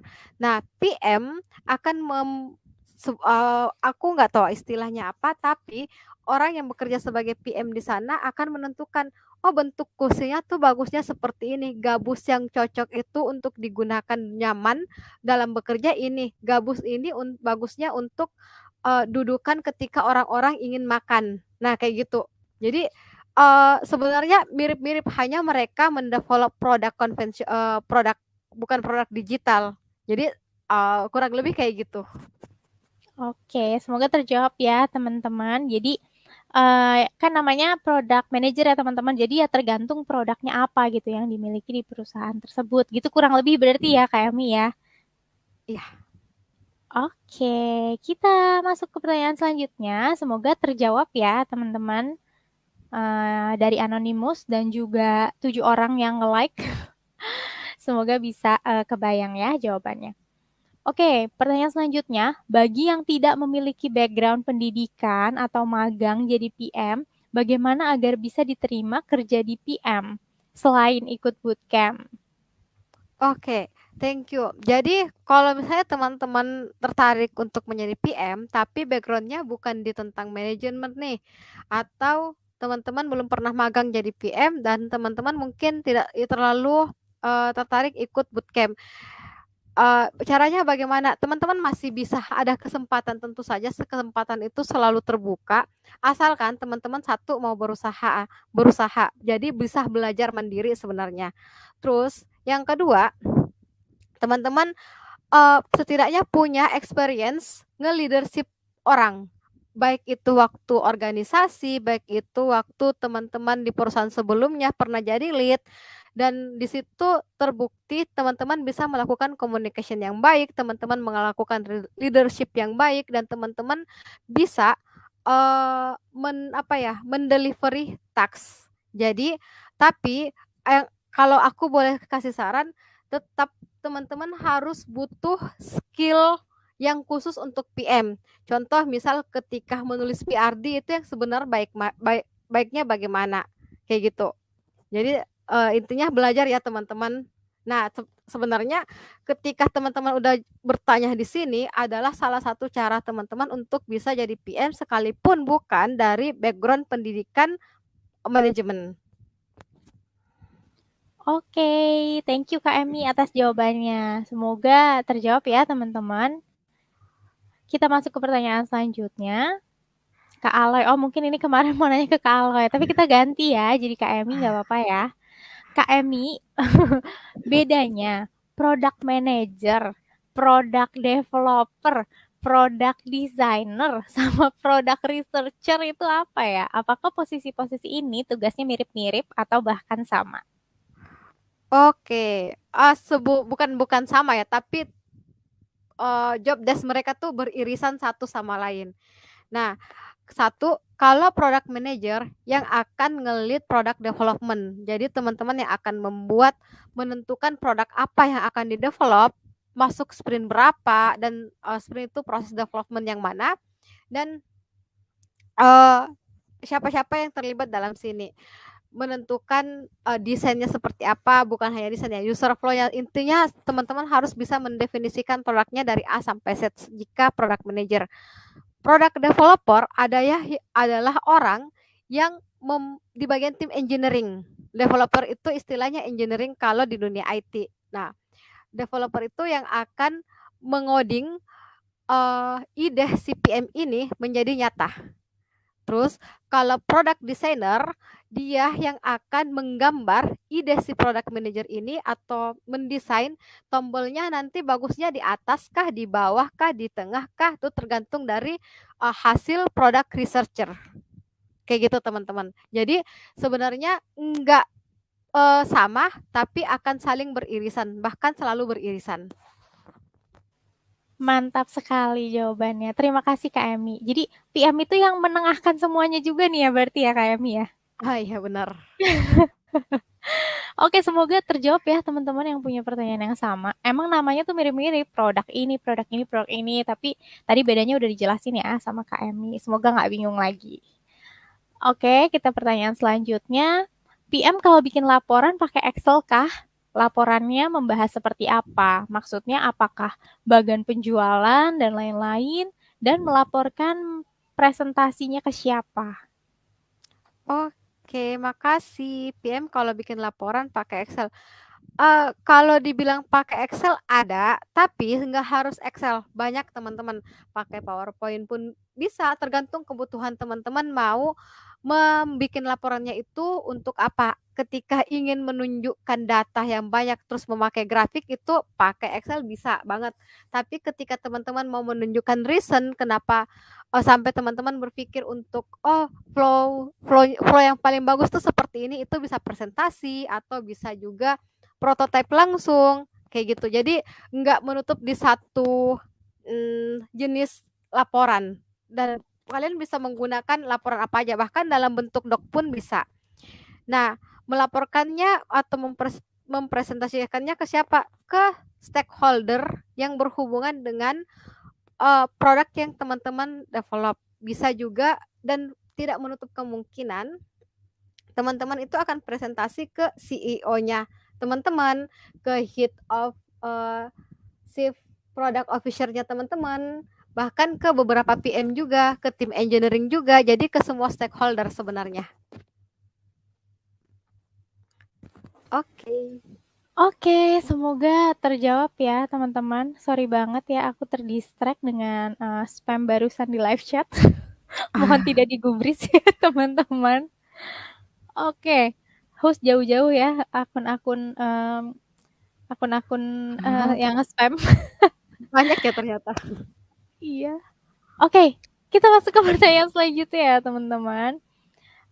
Ini dari Anonymous lagi. Ini memang pada nggak mau masukin nama apa gimana nih teman-teman? Apakah jadi PM harus pintar matematika, UI UX, coding, programming, data analysis? Oke, thank you. Apakah jadi harus hanya matematika ya? Jadi hitung-hitungannya mungkin nggak banyak, tapi teman-teman harus bisa dapat insight dari angka-angka yang teman-teman temukan. Yang paling penting bukan bagaimana teman-teman mengukur angka itu, tapi bagaimana teman-teman bisa dapat insight dari angka tersebut. UI UX sebenarnya udah ada orang yang akan bertanggung jawab untuk ngedesain UI UX. Yang teman-teman harus lakukan sebagai seorang PM adalah bisa mendelivery apa yang teman-teman ingin atau ingin kembangkan ke mereka. Jadi terus bukan teman-teman yang ngedesain, ada yang ngedesain, tapi teman-teman harus bisa ngedelivery. Aku tuh mau bikin seperti ini, baiknya gimana ya? Mereka akan desain. Coding tentu enggak, yang akan coding tuh tim engineering. Programming, data analis, program itu sama dengan coding. Data analis itu yang tadi bukan matematika, tapi gimana teman-teman bisa lihat insight ya dari angka-angka itu. Oke, apalah arti sebuah angka ya Kak Emi ya kalau tidak bisa kita deliver menjadi suatu insight gitu ya teman-teman. Oke, semoga terjawab ya. Pertanyaannya apakah harus pintar matematika katanya ya. Teman-teman kayaknya pada apakah di sini dulu waktu SD aku juga inget sih kayaknya teman-teman di sini kayak paling takut sama pelajaran matematika ya waktu aku SD nih. Nggak tahu apakah sampai SMP atau sampai SMA ada teman-teman yang masih menghindari matematika, mungkin boleh tulis ya di live chat teman-teman. Oke, kita masuk ke pertanyaan selanjutnya ya. Dari Anonymous lagi, ketika ada perusahaan yang menjual non-digital produk namun memiliki web dan app, maka tugas product manager menghandle yang mana? Oke, ketika ada perusahaan yang non-digital product kan, tugas product manager kok di sini adalah di bagian web dan apps-nya. Karena ketika bukan di bagian non-digital produknya, kalau teman-teman di sini sebutnya product manager ya, kayak gitu. Oke, gimana udah terjawab ya teman-teman? Pertanyaan selanjutnya, apa perbedaan product manager versus product owner versus product leader? Oke, ada lagi nih yang keluar nih, perbedaan-perbedaan. Silakan Kak Emi. Oke, thank you. Jadi kalau product manager itu, aku bandingin dulu ya, product manager sama product leader.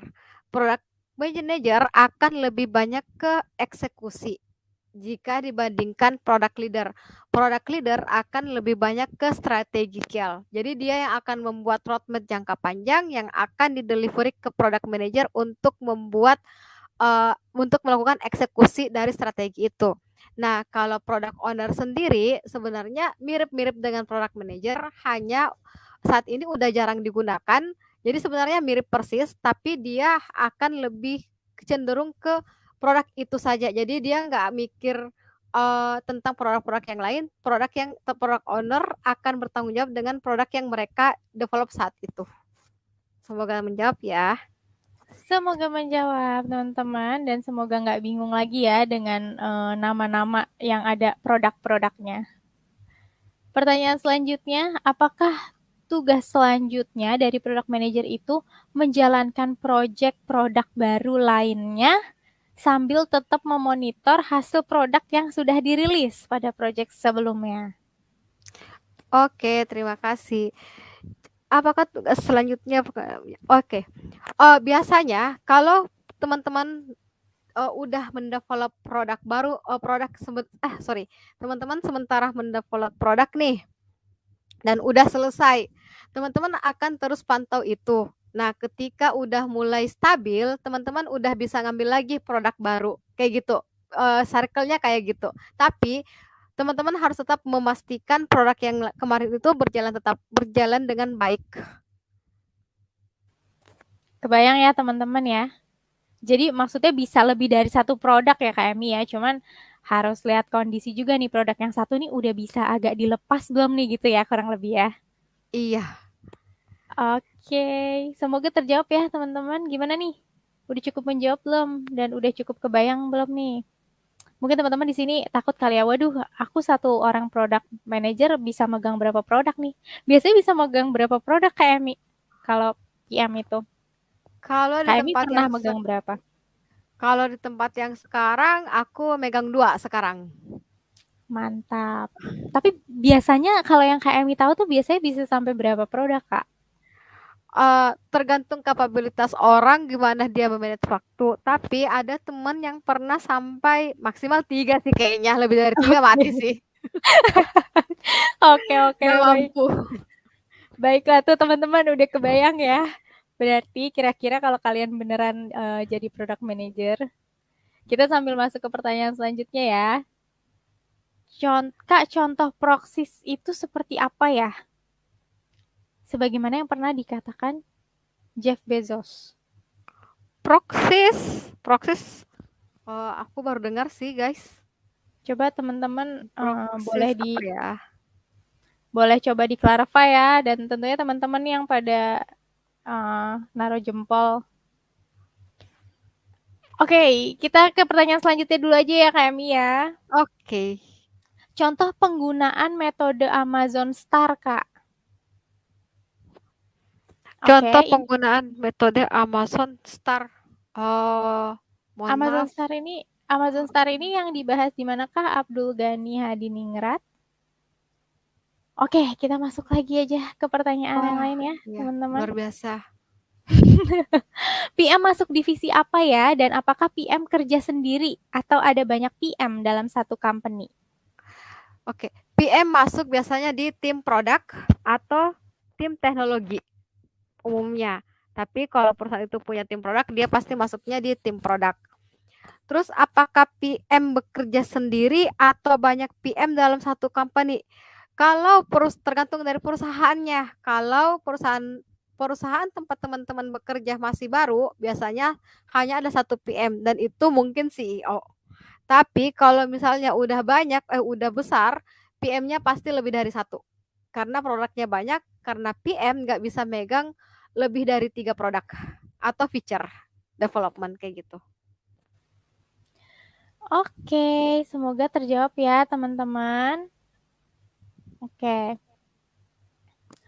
Ini dia pertanyaannya. Halo Kak, mau nanya untuk mengukur berhasilnya sebuah produk, apakah selalu menggunakan matriks atau ada tolak ukur lainnya?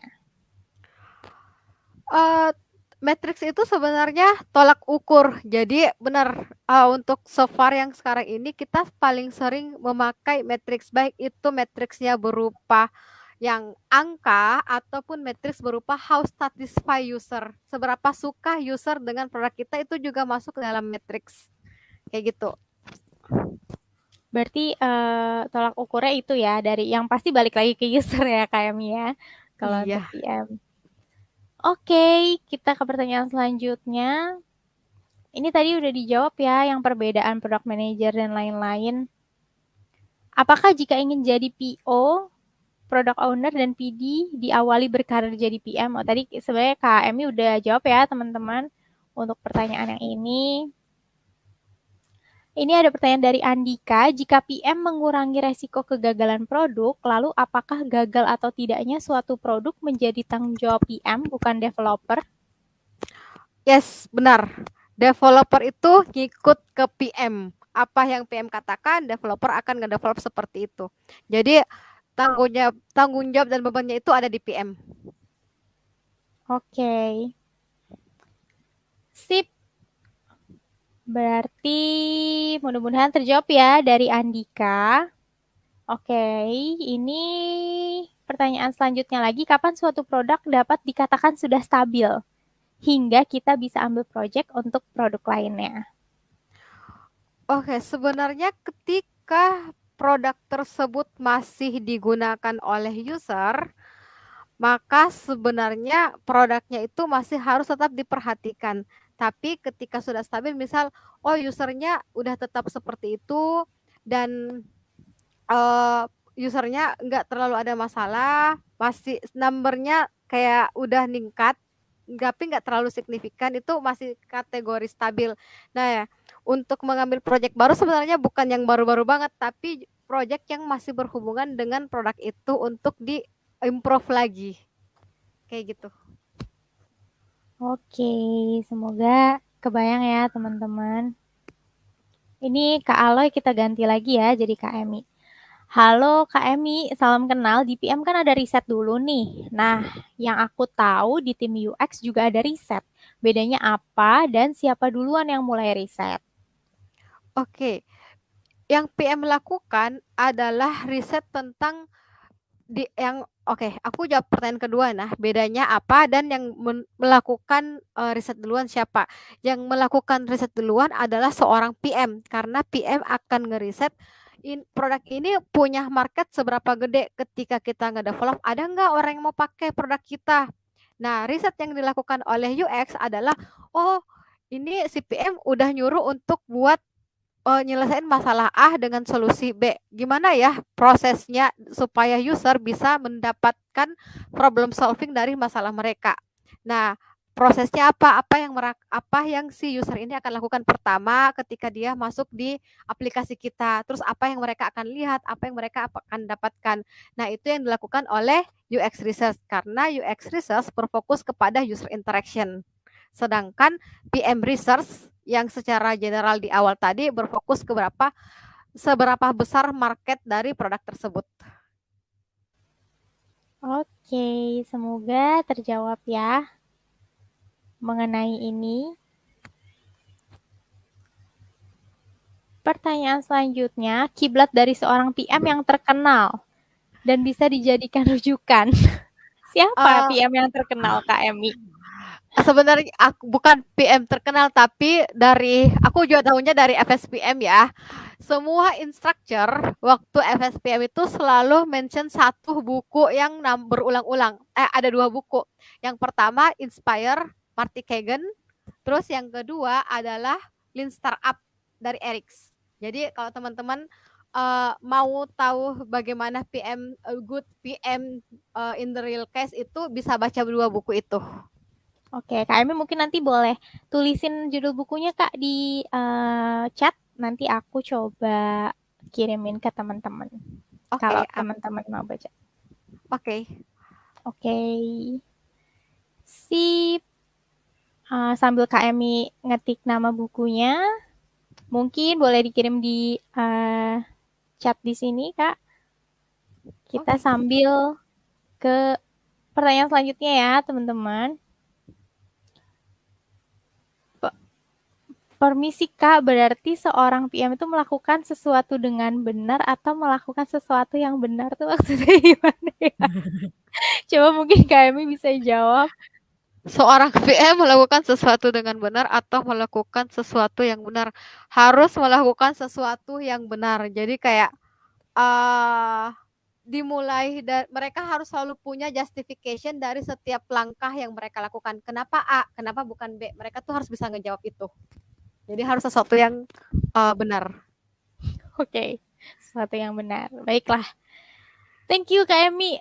Mungkin kita pilih berapa ya? 3 pertanyaan lagi ya teman-teman. Karena keterbatasan waktu, sorry banget. Ini pertanyaan dari Indra. Apakah ada template dalam merumuskan masalah dari produk kita sampai akhirnya kita tahu bahwa itu masalahnya? Yes. Biasanya itu teman-teman harus melakukan satu study research dulu by data, by desk research. Terus hasil riset teman-teman harus didukung dengan real case yang ada. Jadi real case ini gimana caranya? Teman-teman bisa melakukan survei ke banyak orang secara bersamaan atau teman-teman bisa melakukan deep interview ke spesifik orang tertentu. Kayak gitu.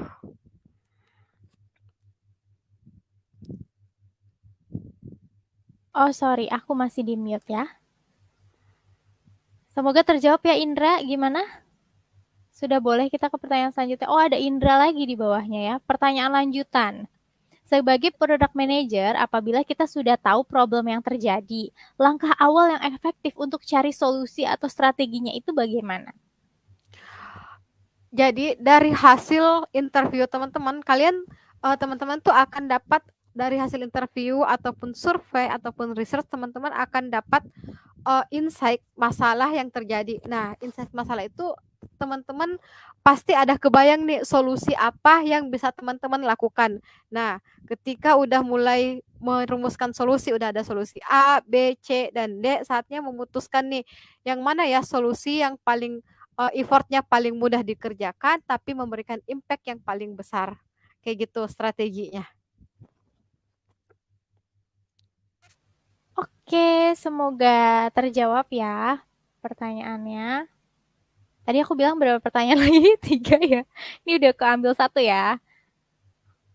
Biasanya perusahaan memperkenalkan produk baru dengan bakar duit. Waduh, serem banget ya. Duitnya dibakar, mending kasih aku sini. Cara mempertahankan orang akan selalu memakai produk kita gimana? Oke, good question. Jadi untuk mempertahankan orang selalu memakai produk kita, yaitu kita harus selalu mengupdate feature ataupun produk kita bersesuai dengan kebutuhan user. Kayak gitu, lihat kan Instagram yang dari tahun awal nih waktu masih 2014 udah sangat jauh berbeda dengan Instagram di tahun 2020, tapi masih dipakai karena mereka terus update. Kayak gitu. Gitu, kuncinya ada di situ berarti ya, Kak Emi ya. Iya. Mantap, kita masuk ke pertanyaan terakhir. Sorry banget teman-teman yang belum sempat terjawab pertanyaannya, tapi semoga pertanyaan dari teman-teman yang udah dijawab Kak Emi ini bisa mewakili ya rasa penasaran teman-teman juga. Pertanyaan terakhir nih Kak Emi, Kak, langkah-langkah awal apa yang harus dilakukan seorang yang bukan bidang di product manager jika terjun ke dunia product manager? Langkah awal yang harus dilakukan seorang yang bukan dari bidang PM jika terjun ke dunia product manager, belajar. Jadi kayak teman-teman harus tahu dulu sebelum mengerti user, teman-teman harus bisa ngerti dulu gimana sih flow atau workflow kerjanya dari seorang PM itu. Nah, setelah itu teman-teman akan dapat insight nih, oh bisa untuk prioritas pakai framework seperti ini, untuk nulis PRD itu harus seperti ini, untuk bisa ngerti user tuh ngelakuin interview atau research tuh harus seperti ini. Jadi teman-teman sebelum ngerti user, teman-teman juga harus ngerti dulu gimana dunia kerja dunia kerja seorang product manager kayak gitu. Oke, gitu ya teman-teman. Tadi tips dari Kak Emi, atau kalian juga bisa mempelajari ilmunya secara lebih mendalam juga nih kalau misalkan kalian ikutan full stack product management program. Karena juga kalau misalkan kalian nggak di bidang product manager, tadi aku udah sempat mention tentang Review Labs. Jadi Review Labs itu benar-benar bisa membuat kalian jadi kebayang ya benar-benar tasnya product manager tuh kayak apa, terus bisa dimasukin ke portfolio dan juga pengalaman kalian gitu untuk bekal kalian nanti ketika mau switch karir dan juga melamar kerja di bidang product manager. Oke, teman-teman kalau misalkan mau daftar, linknya ada di bawah ya. Bisa diketik sendiri atau bisa ngeklik link yang ada di pin message live chat YouTube, atau nanti aku akan share link pendaftarannya di Discord channel announcement. Oke, kalau gitu Kak Emi thank you banget ya udah ngejawabin pertanyaan-pertanyaan dari teman-teman yang udah masuk. Sekali lagi aku mohon maaf dan juga kita mohon maaf kalau misalkan nggak bisa ngejawab semua pertanyaannya teman-teman. Tapi semoga tadi jawaban-jawabannya juga bisa menjadi ilmu dan insight buat kalian. Sebelum aku nutup sesi malam ini, Kak Emi mungkin mau ada pesan-pesan buat teman-teman atau apa ya, mau ada tips gitu ya kalau misalkan teman-teman pada mau berkarir jadi product manager nih, Kak?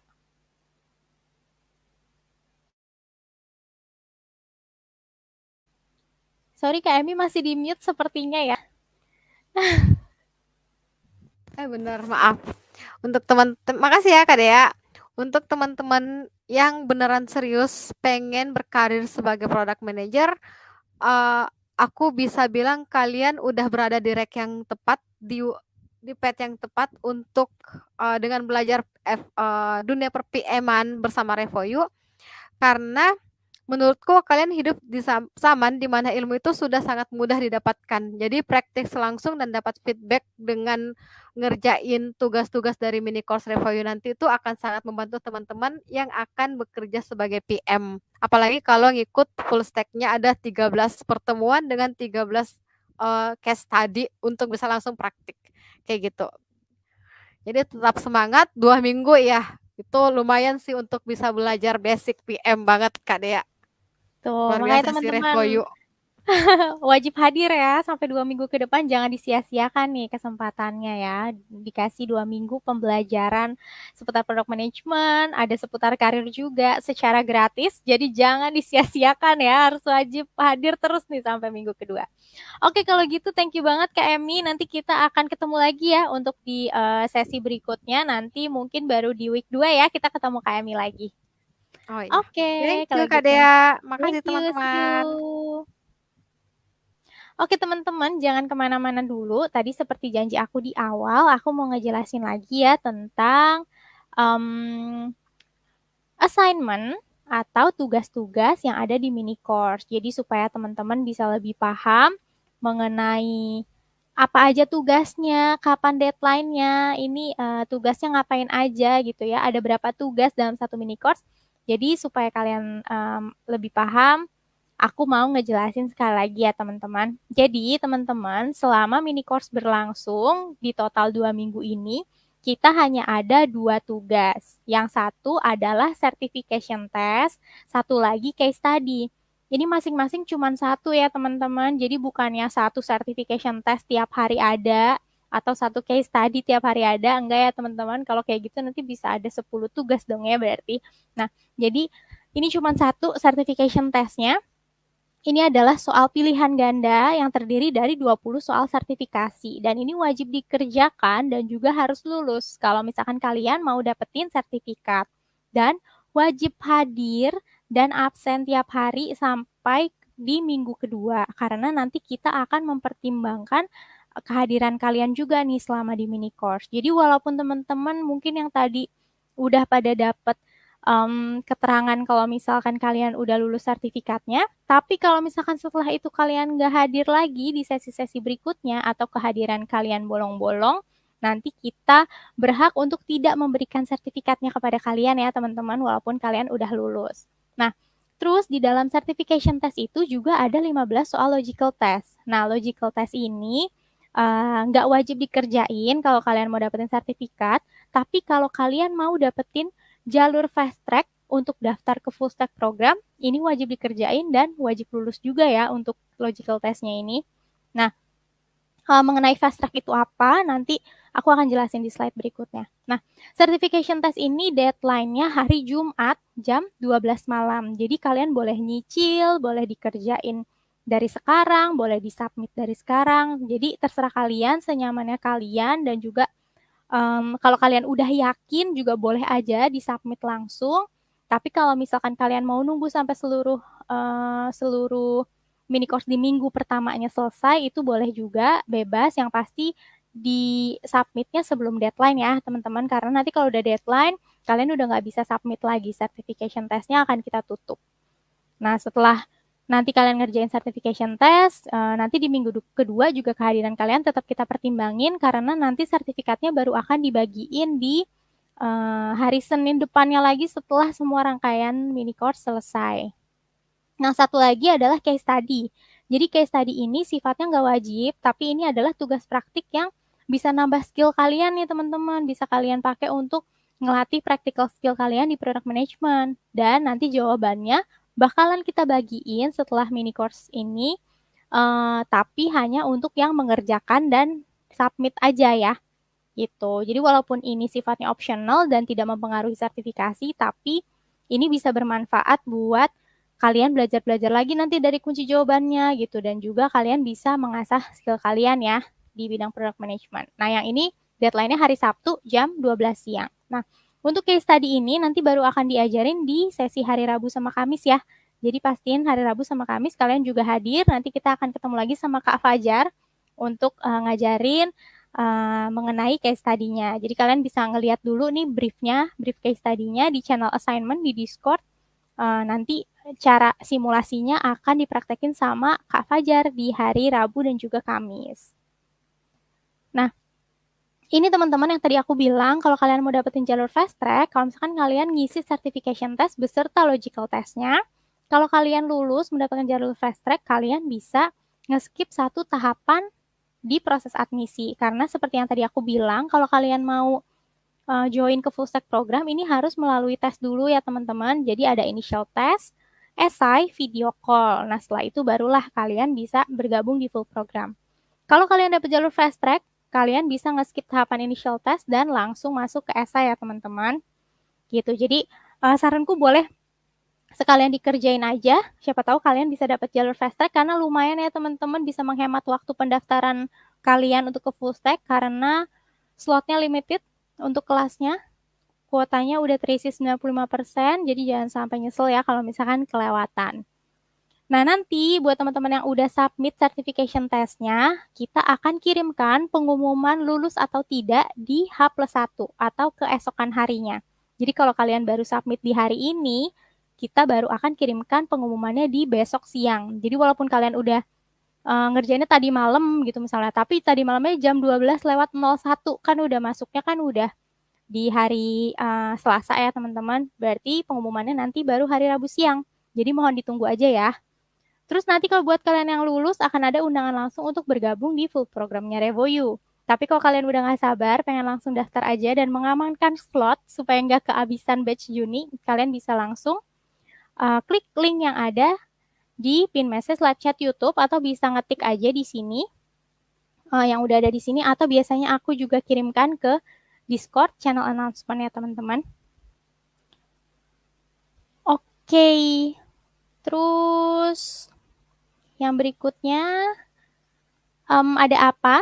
Besok kita akan ada practical simulation. Jadi kalian akan belajar praktek simulasi mengenai yang tadi materinya udah sempat di-mention ya sama Kak Fajar. Kita akan ada simulasi tentang Crazy Eight dan juga nanti kita akan belajar gimana caranya pakai whimsical. Jadi bakalan seru banget deh di practical simulation ya. Hari Rabu dan juga Kamis nanti practical simulationnya. Nanti kita bagi jadi 2 part. Pokoknya teman-teman sesi besok-besok juga nggak akan kalah seru sama sesi kemarin dan hari ini. Jadi kalian wajib hadir terus di sesinya sampai di minggu kedua selesai. Dan jangan lupa diisi absensinya. Kita akan mengirimkan form absensi di channel lecture strip W1 setiap hari setelah sesi selesai. Jadi jangan lupa nanti diisi absennya ya. Oke, kalau gitu thank you so much teman-teman semua yang udah join di sesi malam ini. Semoga sesinya insightful dan juga semoga pertanyaan-pertanyaan teman-teman tadi cukup terjawab ya dengan pertanyaan-pertanyaan yang udah kita pilih. Dan see you tomorrow ya guys ya. Bye-bye.